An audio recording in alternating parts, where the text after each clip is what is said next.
എല്ലാവർക്കും നമസ്കാരം. ഞാൻ പ്രദീപ് മുഖത്തല. നല്ലൊരു റിവിഷൻ ക്ലാസ്സുമായിട്ടാണ് ഇന്ന് വന്നിരിക്കുന്നത്. ഇന്ന് ഏറ്റവും കൂടുതൽ കറണ്ട് അഫേഴ്സ് ചോദ്യങ്ങളാണ്, അവാർഡുകളും വേദികളും ഒരുവിധം എല്ലാം ഉൾക്കൊള്ളിച്ചുകൊണ്ട് ബേസിക് കറണ്ട് അഫേഴ്സ് ചോദ്യങ്ങളും പിന്നെ കുറച്ച് പത്താം ക്ലാസ്സിലെ ഹിസ്റ്ററിയുമായി ബന്ധപ്പെട്ടതും ജിയോഗ്രഫിയുമായി ബന്ധപ്പെട്ട കുറേ ചോദ്യങ്ങളുമായിട്ടാണ് ഇന്ന് വന്നത്. ഓക്കെ, അപ്പോൾ ആത്മവിശ്വാസത്തോടെ മുന്നോട്ട് പോകാം. ഇനി കുറച്ച് ദിവസങ്ങളേ ഉള്ളൂ.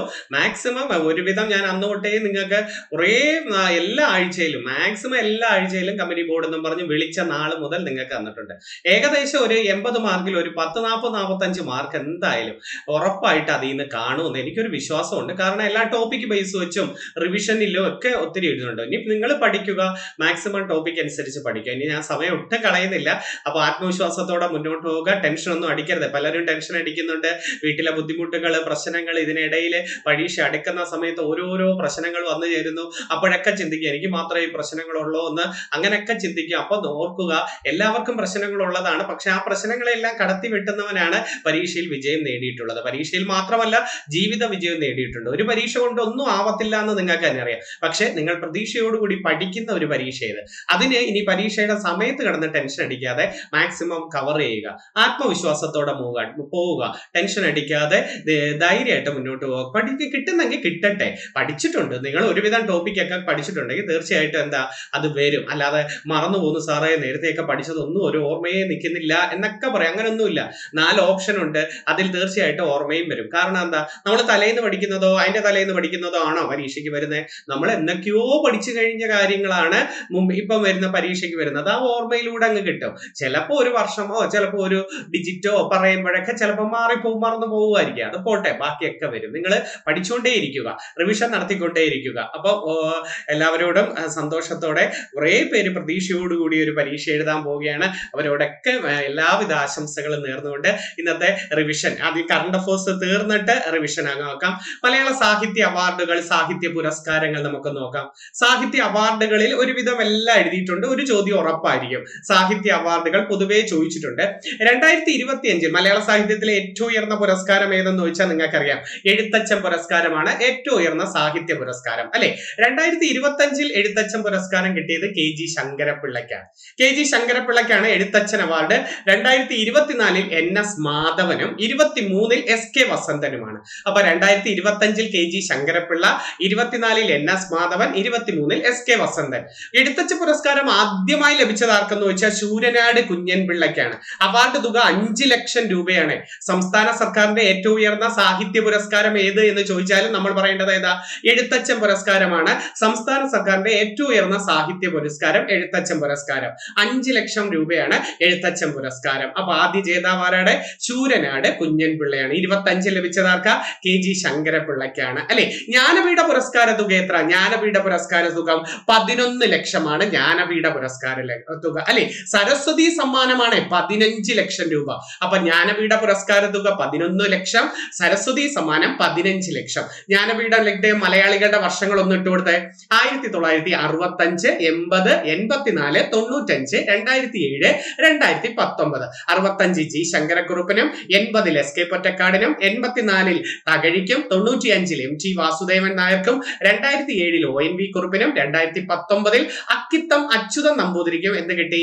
ജ്ഞാനപീഠ പുരസ്കാരം ലഭിച്ചു. ജ്ഞാനപീഠ പുരസ്കാരം നേടി ആദ്യ മലയാളി നോവലിസ്റ്റ് എന്നാ ചോദിക്കുന്നതെങ്കിൽ G ശങ്കരക്കുറുപ്പ് എഴുതരുത്, SK പൊറ്റക്കാട്. 1980 SK പൊറ്റക്കാട് ഒരു ദേശത്തിന്റെ കഥയ്ക്കാണ് അദ്ദേഹത്തിന് ജ്ഞാനപീഠ പുരസ്കാരം കിട്ടിയത്. കോഴിക്കോടിന്റെ കഥാകാരൻ എന്നറിയപ്പെടുന്നത് SK പൊറ്റക്കാടാണ് കേട്ടോ. സഞ്ചാര സാഹിത്യകാരൻ, കോഴിക്കോടിന്റെ കഥാകാരൻ എന്നൊക്കെ അറിയപ്പെടുന്നത് ആരാണ്? SK പൊറ്റക്കാട്. അപ്പൊ ജ്ഞാനപീഠ പുരസ്കാര തുക 11 ലക്ഷം രൂപയാണ്. ജ്ഞാനപീഠ പുരസ്കാരം ലഭിച്ച ആദ്യത്തെ വനിത ആരെന്ന് ചോദിക്കാം. ആശാ പൂർണാദേവി. 1976 പ്രഥമ പ്രദശ്രുതി എന്ന് പറയുന്ന കൃതിക്കാണ് ജ്ഞാനപീഠ പുരസ്കാരം ആദ്യമായി ലഭിച്ച വനിത വരുന്നത്. അപ്പൊ ജ്ഞാനപീഠ പുരസ്കാരം ലഭിച്ച ആദ്യ വനിത ആരാണ്? പ്രഥമ പ്രദശ്രുതി എന്ന കൃതിക്ക് ആശാ പൂർണാദേവിയാണ്. ഓക്കെ, എന്നാ കൊടുത്തു തുടങ്ങിയത് 1965 ഈ 65 നമ്മുടെ ചെമ്മീൻ സിനിമയ്ക്ക് സ്വർണ്ണ മെഡൽ ലഭിച്ചത്. തെറ്റിപ്പോരുത്. അപ്പൊ ആദ്യമായി മലയാളത്തിൽ നിന്നും സ്വർണ്ണ മെഡൽ ലഭിച്ചത് ചെമ്മീൻ സിനിമയ്ക്കല്ലേ? ദേശീയ അവാർഡ് ലഭിച്ചത്, സ്വർണ്ണ മെഡൽ കിട്ടിയത് ചെമ്മീൻ സിനിമയ്ക്ക്. ഏത് വർഷം? 1965. ചെമ്മീൻ സിനിമ ആരുടെ കൃതിയാ? തകഴിയുടെ കൃതിയാണ് ചെമ്മീൻ സിനിമ എന്ന് പറയുന്നത്. ചെമ്മീൻ സിനിമയുടെ സംവിധായകൻ രാമു കാര്യാട്ടും തിരക്കഥാകൃത്ത് SL പുരം സദാനന്ദനുമാണ് ചെമ്മീൻ സിനിമ സിനിമയുടെ തിരക്കഥാകൃത്ത്. ഏത് വർഷമാണ്? 65-ലാണ്. ചെമ്മീൻ സിനിമ ചിത്രീകരണം ആലപ്പുഴ ജില്ലയിലെ പുറക്കാട് തുറമുഖമാണ്. ആലപ്പുഴ ജില്ലയിലെ പുറക്കാട് തുറമുഖമാണ് ചെമ്മീൻ സിനിമയുടെ, പുറക്കാട് കടപ്പുറം എന്ന് പറയും, ചെമ്മീൻ സിനിമ പ്രധാനമായിട്ടും ചിത്രീകരിച്ചത്. ആലപ്പുഴയാണ് കേരളത്തിൽ ഏറ്റവും കുറവ് വനമുള്ള ജില്ല, അല്ലെ? കേരളത്തിൽ ഏറ്റവും കുറവ് വനമുള്ള ജില്ല ആലപ്പുഴ. വനം ഏറ്റവും കൂടുതൽ ഏതാണ്? വനം ഏറ്റവും കൂടുതൽ എവിടെയെന്ന് ചോദിച്ചാൽ നമ്മളെ ഇടുക്കിയിലാണ് പറയേണ്ടത്. ഇടുക്കിയിലാണ് വനം ഏറ്റവും കൂടുതൽ. റിസർവ് വനങ്ങൾ ഏറ്റവും കൂടുതൽ പത്തനംതിട്ടയാണ്. റിസർവ് വനങ്ങൾ ഏറ്റവും കൂടുതൽ എവിടെയാണ്? പത്തനംതിട്ട. ആലപ്പുഴ ജില്ലയിൽ ഒരേ ഒരു റിസർവ് വനമുണ്ട്, വീയപുരം. ആലപ്പുഴ ജില്ലയിലെ ഒരേ ഒരു റിസർവ് വനം ഏതാണ്? വീയപുരം. തണ്ണീർമുക്കം ബണ്ട്, തോട്ടപ്പള്ളി സ്പിൽവേ, ഇതൊക്കെ ആലപ്പുഴ ജില്ലയിലാണ്. തണ്ണീർമുക്കം ബണ്ട്, തോട്ടപ്പള്ളി സ്പിൽവേ ഒക്കെ ഏത് ജില്ലയിലാണ്? ആലപ്പുഴയില്. ഏത് കായലിൽ? വേമ്പനാട്ട് കായലിലാണ് ഇവ രണ്ടും. ഈ ആലപ്പുഴ ജില്ലയിലാണ്. കരുമാടിക്കുട്ടൻ ബുദ്ധമത കേന്ദ്രം, ശ്രീമൂലവാസം ബുദ്ധമത കേന്ദ്രം ഒക്കെ എവിടെയെന്ന് ചോദിച്ചാൽ ആലപ്പുഴ ജില്ലയിലെ. കരുമാടിക്കുട്ടനും ശ്രീമൂലവാസവും ഒക്കെ ഏതെന്ന് വെച്ചാൽ ആലപ്പുഴ ജില്ലയിൽ. ആലപ്പുഴ ജില്ലയിലൂടെ കായംകുളം താപവൈദ്യുത നിലയം. കായംകുളം താപവൈദ്യുത നിലയം ആരുടെ പേരിലാ? രാജീവ് ഗാന്ധിയുടെ പേരിലാണ്. രാജീവ് ഗാന്ധിയുടെ പേരിലാണ്. അവിടെ ഉപയോഗിക്കുന്നത് നാഫ്തയല്ലേ? അവിടെ ഉപയോഗിക്കുന്ന ഇന്ധനം ഏതെന്ന് വെച്ചാൽ നാഫ്തയാണ്. കായംകുളം താപവൈദ്യുത നിലയം. ബ്രഹ്മപുരം എവിടെയാണ്? ബ്രഹ്മപുരം താപവൈദ്യുത നിലയം എറണാകുളം ജില്ലയിലാണ്. ബ്രഹ്മപുരം എവിടെ? എറണാകുളം ജില്ലയിൽ. നല്ലളം എവിടെ? നല്ലളം ഡീസൽ വൈദ്യുത നിലയം കോഴിക്കോട് ജില്ലയിലാണ്. അപ്പൊ ബ്രഹ്മപുരം എറണാകുളം, നല്ലളം കോഴിക്കോടാണ്. ഇനി നമുക്ക് ചീമേനി പ്രകൃതിവാതക നിലയം എന്ന് പറഞ്ഞൊരെണ്ണമുണ്ട്. ചീമേനി പ്രകൃതിവാതക, അത് കാസർഗോഡ് ജില്ലയിലാണ്. അപ്പൊ ചീമേനി പ്രകൃതിവാതക നിലയം എവിടെയാണ്? കാസർഗോഡ് ജില്ലയിൽ. കാസർഗോഡ് ജില്ലയിലല്ലേ ഇവിടെ കയ്യൂർ സമരം നടന്നത്? 1941 കാസർഗോഡ് ജില്ലയിലെ ഹോസ്ദുർഗ് താലൂക്കിലാണ് കയ്യൂർ സമരം നടന്നത്. ഏത് വർഷമാ? 41-ലാണ്. 46-ലും കാസർഗോഡ് ജില്ലയിൽ ഒരെണ്ണം നടന്നല്ലോ. 46-ൽ ഏതായിരുന്നു? അത് തോൽവിറക് സമരം. അപ്പൊ 1946-ൽ കാസർഗോഡ് ജില്ലയിലെ ചീമേനിയിൽ നടന്നത് ഏതാണ്? തോൽവിറക് സമരമായിരുന്നു. ഏറ്റവും കൂടുതൽ നദികൾ ഒഴുകുന്ന ജില്ല കാസർഗോഡല്ലേ? ഏറ്റവും വലിയ കോട്ട കാസർഗോഡല്ലേ? ബേക്കൽ കോട്ട. ഏറ്റവും വലിയ കോട്ട ഏതാണ്? ബേക്കൽ കോട്ട കാസർഗോഡ് ജില്ലയിൽ. ആരാ പണി കഴിപ്പിച്ച ബേക്കൽ കോട്ട? ബേക്കൽ കോട്ട പണി കഴിപ്പിച്ചത് ശിവപ്പ നായികയാണ് ബേക്കൽ കോട്ട പണി കഴിപ്പിച്ചത്. സെന്റ് ആഞ്ചലോസ് കോട്ട എവിടെയാണ്? സെന്റ് ആഞ്ചലോസ് കോട്ട കണ്ണൂരാണ്. ഫ്രാൻസിസ് ഡി അൽമേഡ എന്ന പോർച്ചുഗീസ് വൈസ്രോയിയാണ്. അൽമേഡ എന്ന പോർച്ചുഗീസ് വൈസ്രോയിയാണ് ഏത് കോട്ട പണി കഴിപ്പിച്ചത്? സെന്റ് ആഞ്ചലോസ് കോട്ട പണി കഴിപ്പിച്ചത്. ഏറ്റവും ആദ്യത്തെ കോട്ട ഏതെന്ന് ചോദിച്ചാൽ യൂറോപ്യന്മാരുടെ ആദ്യത്തെ കോട്ട അത് മാനുവൽ കോട്ട അഥവാ പള്ളിപ്പുറം കോട്ടയാണ്. എറണാകുളം ജില്ലയിലെ വൈപ്പിനില്ല. മാനുവൽ കോട്ട അഥവാ പള്ളിപ്പുറം കോട്ടയാണ് യൂറോപ്യന്മാരുടെ ആദ്യത്തെ കോട്ട. ചേറ്റുവ കോട്ട എവിടാന്നറിയാമോ? ചേറ്റുവ കോട്ട തൃശ്ശൂരാണ്. തോമസ് കോട്ട എവിടെയാ? തോമസ് കോട്ട കൊല്ലം ജില്ലയിലാണ്. തോമസ് കോട്ട എവിടെയെന്ന് ചോദിച്ചാൽ റോസ്മലയും കൊല്ലം ജില്ലയിലാണ്.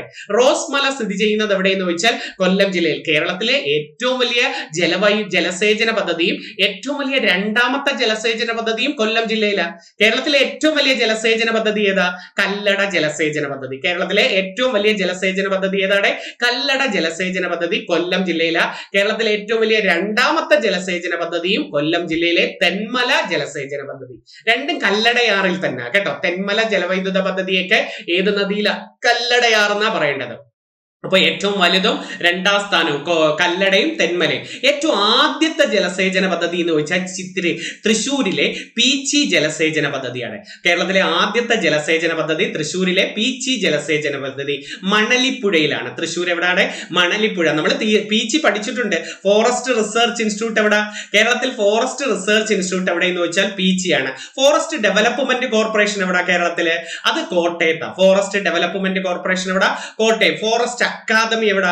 തിരുവനന്തപുരം അരിപ്പ. ഫോറസ്റ്റ് അക്കാദമി എവിടെയെന്ന് ചോദിച്ചാൽ തിരുവനന്തപുരം അരിപ്പ. ഫോറസ്റ്റ് ഡിപ്പാർട്ട്മെന്റിന്റെ ആസ്ഥാനം തിരുവനന്തപുരം വഴുതക്കാടാണ്. Forest department. അപ്പൊ ഫോറസ്റ്റ് അക്കാദമി എവിടെയാണ്? തിരുവനന്തപുരം അരിപ്പയിലാണ്. അരിപ്പയിലൂടെ പക്ഷി സങ്കേത കേന്ദ്രം ഉള്ളത്. കേരളത്തിന്റെ പക്ഷി സങ്കേത കേന്ദ്രം പ്രധാനമായിട്ട് ഉള്ളത് എവിടാണ്? തിരുവനന്തപുരം അരിപ്പ പക്ഷി സങ്കേത കേന്ദ്രം. കുമരകം പക്ഷി സങ്കേത കേന്ദ്രം എവിടാ? കുമരകം കോട്ടയത്താണ്. കുമരകം എവിടെ? കോട്ടയം. മംഗളവനവും തട്ടേക്കാടും ഏത് ജില്ലയിൽ? എറണാകുളം. മംഗളവനവും തട്ടേക്കാടും എറണാകുളം. ചുലനൂർ ഏത് ജില്ലയിലാ? ചുലനൂർ പാലക്കാട്. ചുലനൂർ പക്ഷി സങ്കേത കേന്ദ്രം പാലക്കാടാണ് അല്ലെ. കടലുണ്ടി പക്ഷി സങ്കേത കേന്ദ്രമോ? അതെവിടെയെന്ന് ചോദിച്ചാൽ മലപ്പുറത്താണ്. കടലുണ്ടി പക്ഷി സങ്കേത കേന്ദ്രം മലപ്പുറമാണ്. പക്ഷിപ്പാതാളം പക്ഷി സങ്കേത കേന്ദ്രം എവിടെ? പക്ഷിപ്പാതാളം പക്ഷി സങ്കേത കേന്ദ്രം വയനാട്ടിലാണ്. വയനാട്ടിലാണ് പക്ഷിപ്പാതാളം. മുണ്ടേരിക്കടവ് പക്ഷി സങ്കേത കേന്ദ്രം എവിടെ? മുണ്ടേരിക്കടവ് അത് നമ്മുടെ കണ്ണൂർ ജില്ലയിലാണ്. മുണ്ടേരിക്കടവ് കണ്ണൂർ ജില്ല. അപ്പൊ പക്ഷിപ്പാതാളം എവിടെയാണ്? വയനാട്. വയനാട് ജില്ലയിൽ 4 വെള്ളച്ചാട്ടങ്ങൾ പഠിച്ചു വെച്ചിരിക്കണേ. വയനാട് ജില്ലയിലെ 4 വെള്ളച്ചാട്ടങ്ങൾ പഠിച്ചു വെച്ചിരിക്കണേ. ഏതൊക്കെയാ? മീൻമുട്ടി വെള്ളച്ചാട്ടം, ചെതലയം വെള്ളച്ചാട്ടം, കാന്തൻപാറ വെള്ളച്ചാട്ടം. അപ്പൊ മീൻമുട്ടി, ചെതലയം, കാന്തൻപാറ, സൂചിപ്പാറ. അപ്പൊ മീൻമുട്ടി വെള്ളച്ചാട്ടം, കാന്തൻപാറ വെള്ളച്ചാട്ടം, ചെതലയം വെള്ളച്ചാട്ടം, സൂചിപ്പാറ വെള്ളച്ചാട്ടം ഏത് ജില്ലയിലാണ്? വയനാട് ജില്ലയിൽ. വയനാട് ജില്ലയിൽ ഒരു പ്രധാന കൊടുമുടി ചോദിച്ചിട്ടുണ്ട്. ചെമ്പ്ര കൊടുമുടി സ്ഥിതി ചെയ്യുന്നത് എവിടെയെന്ന് ചോദിച്ചിട്ടില്ലേ? ചെമ്പ്ര കൊടുമുടി സ്ഥിതി ചെയ്യുന്നത് എവിടെയാണ്? വയനാട് ജില്ലയിലാണ്. ഈ വയനാട് ജില്ലയിലെ എടക്കൽ ഗുഹ ഏത് മലയിലാന്ന് ചോദിച്ചിട്ടുണ്ട്. എടക്കൽ ഗുഹ ഏത് മലയിലാ? അമ്പുകുത്തി മലയിലാ. അപ്പൊ എടക്കൽ ഗുഹ സ്ഥിതി ചെയ്യുന്നത് ഏത് മലയിലാണ്? അമ്പുകുത്തി മലയിൽ. ആരാ കണ്ടെത്തിയത് എടക്കൽ ഗുഹ? 1890 ഫ്രെഡ് ഫോസറ്റ്. അപ്പൊ ഫ്രെഡ് ഫോസറ്റ് ആണ് എടക്കൽ ഗുഹ കണ്ടെത്തിയത്. അമ്പുകുത്തി മലയിലാണ്. എടക്കൽ ഗുഹ ഏത് ശിലായുഗം എന്നും ചോദിച്ചിട്ടുണ്ട്. നവീന ശിലായുഗമാണ്. നവീന ശിലായുഗവുമായി ബന്ധപ്പെട്ടതാണ് ഏതാണ്? എടക്കൽ ഗുഹ എന്ന് ചോദിച്ചിരിക്കുന്നത്. ഏത് ശിലായുഗം? അപ്പൊ എടക്കൽ ഗുഹ ഏത് ജില്ലയിലാണ്? വയനാട് ജില്ലയിലാണ് എടക്കുകൾ. തലക്കൽ ചന്തു സ്മാരകം വയനാട്ടിലല്ലേ? തലക്കൽ ചന്തു സ്മാരകം എവിടെ? വയനാട്ടില. പട്ടിക വർഗക്കാർ ഏറ്റവും കൂടുതൽ ഉള്ളത് വയനാട്ടിലാണ്. പട്ടിക വർഗക്കാർ ഏറ്റവും കൂടുതൽ. പട്ടിക ജാതിക്കാർ ഏറ്റവും കൂടുതൽ പാലക്കാടാണ്. അപ്പൊ പട്ടിക വർഗക്കാർ ഏറ്റവും കൂടുതൽ വയനാട്ടിലാണ്. പട്ടിക ജാതിക്കാർ ഏറ്റവും കൂടുതൽ എവിടെയാണ്? പാലക്കാടാണ്. പട്ടിക ജാതിക്കാർ. ധോണി വെള്ളച്ചാട്ടം പാലക്കാടല്ലേ? ആണ്. ധോണി വെള്ളച്ചാട്ടം. പറമ്പിക്കുളം വന്യജീവി സങ്കേത കേന്ദ്രം എവിടെ? പാലക്കാടാണ്. പാത്രക്കടവ് ജലവൈദ്യുത പദ്ധതി എവിടെ? പാലക്കാടാണ്. ജനപങ്കാളിത്തത്തോട് നിർമ്മിച്ച മീൻവല്ലം ജലവൈദ്യുത പദ്ധതി പാലക്കാടല്ലേ? മീൻവല്ലം ജലവൈദ്യുത പദ്ധതി തൂതപ്പുഴയിലാണ്. ഈ മീൻവല്ലം ജലവൈദ്യുത പദ്ധതി ഏത് നദിയിലാണ്? തൂതപ്പുഴയിലാണ്. അപ്പൊ ധോണി വെള്ളച്ചാട്ടം, പാത്രക്കടവ് ജലവൈദ്യുത പദ്ധതി, അതുപോലെ പറമ്പിക്കുളം, സൈലന്റ് വാലി അല്ലെ? സൈലന്റ് വാലിയൊക്കെ എന്നാ ഉദ്ഘാടനം ചെയ്തത്? സൈലന്റ് വാലി ഉദ്ഘാടനം ചെയ്തത് 1985-ലും സൈലന്റ് വാലി ദേശീയ പാർക്കായിട്ട് പ്രഖ്യാപിച്ചത് 1984-ലുമാണ്. ദേശീയ പാർക്കായിട്ട് പ്രഖ്യാപിച്ചത് 1984-ൽ ഇന്ദിരാഗാന്ധി. ഉദ്ഘാടനം ചെയ്തത് 85-ൽ രാജീവ് ഗാന്ധിയുടെ കാലഘട്ടത്തിലാണ് സൈലന്റ് വാലി ഉദ്ഘാടനം ചെയ്തത്. കേരളത്തിലെ നിത്യഹരിത വനം എന്ന് വിശേഷിപ്പിക്കുന്നത് 2 എണ്ണേ ഉള്ളൂ. കേരളത്തിലെ 2 നിത്യഹരിത വനം ഏതൊക്കെയാ? ഒന്ന് സൈലന്റ് വാലി, രണ്ടാമത്തെ ഏതാ? എറണാകുളം ജില്ലയിലെ പൂയംകുട്ടി വനം. അപ്പൊ കേരളത്തിലെ നിത്യഹരിത വനത്തിന് ഉദാഹരണം 1 സൈലന്റ് വാലി, 2 എറണാകുളം ജില്ലയിലെ പൂയംകുട്ടി വനം. കേട്ടിട്ടുണ്ടോ? രാജവെമ്പാലയുടെ വാസസ്ഥലം എന്നറിയപ്പെടുന്ന കേരളത്തിലെ ഒരേ ഒരു വനം ഏതാണ്? പൂയംകുട്ടി വനം. ഏത് ജില്ലയിലാ? എറണാകുളം ജില്ലയിലാണ് പൂയംകുട്ടി വനം. എറണാകുളം ജില്ലയിലാണ് ഭൂതത്താൻ കെട്ട് അണക്കെട്ട്. ഭൂതത്താൻ കെട്ട് അണക്കെട്ട് ഏത് ജില്ലയിൽ എന്ന് വെച്ചാൽ എറണാകുളം ജില്ലയിൽ പെരിയാർ നദിയില. ഭൂതത്താൻ കെട്ട് അണക്കെട്ട് ഏത് നദിയിലാണ്? പെരിയാർ നദിയിൽ. അതുപോലെ പരീക്ഷയ്ക്ക് ചോദിക്കാം, നമ്മുടെ ഇത് ചോദിക്കാം, പെരിങ്ങൽകുത്ത് ജലവൈദ്യുത പദ്ധതിയും ഷോളയാർ അണക്കെട്ടും ഏത് ജില്ലയിലാ? പെരിങ്ങൽകുത്ത് ജലവൈദ്യുത പദ്ധതിയും ഷോളയാർ അണക്കെട്ടും തൃശ്ശൂരാണ്. പെരിങ്ങൽകുത്തും ഷോളയാറും ഏത് ജില്ലയിലാണ്? തൃശ്ശൂർ ജില്ലയിലാണ് ഷോളയാർ. ചാലക്കുടി പുഴയിലാണ്. ചാലക്കുടി പുഴ തൃശ്ശൂർ എന്ന് കേൾക്കുമ്പോഴേ നമുക്കറിയാം ചാലക്കുടി പുഴയിലാണ് അല്ലെ? ഏറ്റവും കൂടുതൽ ജൈവ വൈവിധ്യമുള്ള നദിയും ഏറ്റവും കൂടുതൽ മത്സ്യസമ്പത്തുള്ള നദിയും ഏതാണ്? അതും ചാലക്കുടി പുഴയാണ്. ഏറ്റവും കൂടുതൽ ജൈവ വൈവിധ്യമുള്ള നദി, ഏറ്റവും വലിയ മത്സ്യസമ്പത്തുള്ള നദി ഏതാണ്? ചാലക്കുടി പുഴയിലാണ്. ഈ സ്വർണ്ണ നിക്ഷേപം ഏറ്റവും കൂടുതൽ കണ്ടെത്തിയ നദി ഏതാ? സ്വർണ്ണ നിക്ഷേപം അത് ചാലിയാർ നദിയാണ്. കേരളത്തിലെ ഏറ്റവും വലിയ 4ാമത്തെ നദിയായ ചാലിയാറാണ് സ്വർണ്ണ നിക്ഷേപം ഏറ്റവും കൂടുതൽ കണ്ടെത്തിയ. നമുക്ക് തിരിച്ചു വരാം. ഇടയ്ക്കിടയ്ക്ക് ഇതുപോലെ റിവിഷനും കൂടെ തരാം. അപ്പൊ സാഹിത്യ അവാർഡിൽ 1ാമത്തെ പഠിച്ചു. ആരായിരുന്നു? എഴുത്തച്ഛൻ പുരസ്കാരം ലഭിച്ച 25-ല് KG ശങ്കരപ്പിള്ള, 24-ൽ NS മാധവൻ, ആദ്യ ജേതാവ് ശൂരനാട് കുഞ്ഞൻപിള്ള. എത്ര ലക്ഷം രൂപയാ? 5 ലക്ഷം രൂപയാണ്. അടുത്ത വയലാർ പുരസ്കാരം നോക്കാം. വയലാർ പുരസ്കാരം 2025-ൽ 49ാമത് വയലാർ പുരസ്കാരം. Very very important. 49ാമത്. അങ്ങനെയൊക്കെ എടുത്തു ചോദിക്കും കേട്ടോ. തപോമയിയുടെ അച്ഛൻ ഏത് കൃതിക്കാണ്? തപോമയിയുടെ അച്ഛൻ എന്ന് പറയുന്ന കൃതിക്കാണ് 2025-ൽ ഈ സന്തോഷ് കുമാറിന്റെ തപോമയിയുടെ അച്ഛൻ എന്ന കൃതിക്കാണ് വയലാർ പുരസ്കാരം കിട്ടിയത് കേട്ടോ. അതൊന്ന് ഓർത്ത് വെച്ചിരിക്കണേ. അതുപോലെ 24-ൽ കിട്ടിയത് അശോകൻ ചരുവിലിന്റെ കാട്ടൂർ കടവ് എന്ന് പറയുന്നത്, കാട്ടൂർ കടവ് എന്ന് പറയുന്നതാണ് 2024 കിട്ടിയത്. 23 ശ്രീകുമാരൻ തമ്പിയുടെ ജീവിതം ഒരു പെൻഡുലം എന്നൊരു ആത്മകഥയ്ക്കാണ് വയലാർ അവാർഡ് കിട്ടിയത്. ജീവിതം ഒരു പെൻഡുലം എന്ന ആത്മകഥയ്ക്ക്. ആദ്യം ലഭിച്ചത് ലളിതാംബിക അന്തർജനത്തിനാണ്. ആദ്യം ലഭിച്ചത് ലളിതാംബിക അന്തർജനത്തിന്റെ അഗ്നിസാക്ഷി എന്ന കൃതിക്കാണ്. അഗ്നിസാക്ഷി എന്ന കൃതിക്ക് 1977 കൊടുത്തു തുടങ്ങിയത്. 1 ലക്ഷം രൂപയാണ് നമ്മുടെ വയലാർ പുരസ്കാരം. അപ്പൊ വയലാർ പുരസ്കാരം 1 ലക്ഷം രൂപയാണ്. ആദ്യം ലഭിച്ചത് ലളിതാംബിക അന്തർജനത്തിന്റെ അഗ്നിസാക്ഷി എന്ന കൃതിക്ക്. 2025 ആർക്കാണ് കിട്ടിയത്? ഈ സന്തോഷ് കുമാറിന്റെ തപോമയിയുടെ അച്ഛൻ. ഒരു കഴിഞ്ഞ ഡിഗ്രി പ്രിലിംസിന് തപോമയിയുടെ അച്ഛന്റെ പേരെന്താന്ന് ചോദിച്ചു. അച്ഛന്റെ കഥാപാത്രം ചോദിച്ചു. ഗോപാൽ ബറുബ. ബംഗാളിൽ നിന്നുള്ള ഒരു അഭയാർത്ഥി കുടുംബവുമായി ബന്ധപ്പെട്ട വ്യക്തിയാണ് ഗോപാൽ ബറുബ എന്ന് പറയുന്ന വ്യക്തിയാണ് തപോമയിയുടെ അച്ഛനിലെ അച്ഛൻ എന്ന കഥാപാത്രം. ഓർത്തു വെച്ചിരിക്കണേ. അടുത്തത് നോക്കാം. അടുത്തത് ഓടക്കുഴൽ അവാർഡ് 2025 ലഭിച്ചത് EP രാജഗോപാലിന്റെ ഉൾക്കഥ എന്ന കൃതിക്കും 24 K അരവിന്ദാഷന്റെ ഗോപ എന്ന കൃതിക്കും 23 PN ഗോപികൃഷ്ണന്റെ കവിത മാംസഭോജിയാണ് എന്ന കൃതിക്കുമാണ്. ആദ്യ ജേതാവ് വെണ്ണിക്കുളം ഗോപാലക്കുറുപ്പാണ്. ഓടക്കുഴൽ പുരസ്കാരം ആദ്യമായി ലഭിച്ചത് വെണ്ണിക്കുളം ഗോപാലക്കുറുപ്പ്. G ശങ്കരക്കുറുപ്പിന്റെ നേതൃത്വത്തിൽ ഏർപ്പെടുത്തിയ പുരസ്കാരമാണ് ഓടക്കുഴൽ അവാർഡ്. അപ്പൊ ഓടക്കുഴൽ അവാർഡ് 25 കിട്ടിയത് EP രാജഗോപാലിന്റെ ഉൾക്കഥ. 24 K അരവിന്ദാഷന്റെ ഗോപ എന്ന കൃതിക്ക്. പത്മപ്രഭ പുരസ്കാരം ഈ വർഷത്തെയും കൊടുത്തു കേട്ടോ. 2026 R രാജശ്രീ, 25 ആലങ്കോട് ലീലാകൃഷ്ണൻ, 24 റഫീഖ് അഹമ്മദ്. ആദ്യം ലഭിച്ചത് ഉണ്ണികൃഷ്ണൻ പുതൂർ എന്ന് പറയുന്ന വ്യക്തിക്കാണ് പത്മപ്രഭ പുരസ്കാരം ആദ്യമായി ലഭിച്ചത് കേട്ടോ. മാതൃഭൂമി സാഹിത്യ പുരസ്കാരം 25 ലഭിച്ചത് മേതിൽ രാധാകൃഷ്ണനും 24 ലഭിച്ചത് സാറ ജോസഫിനുമാണ്. മാതൃഭൂമി സാഹിത്യ പുരസ്കാരം. തകഴി പുരസ്കാരം ഒന്ന് പഠിച്ചു വെച്ചേരെ. 26 കൊടുത്തു തകഴി പുരസ്കാരം. 26 സേതുവിനും 25 KP സുധീര എന്ന് പറയുന്ന വ്യക്തിക്കുമാണ് തകഴി പുരസ്കാരം. ഇത് 2-3 വട്ടം റിവിഷൻ നടത്തണം എഴുതി വെച്ച്. ഹരിവരാസന പുരസ്കാരം പൊതുവെ ചോദിച്ചു കാണുന്നതാണ് PSC പരീക്ഷയ്ക്ക്.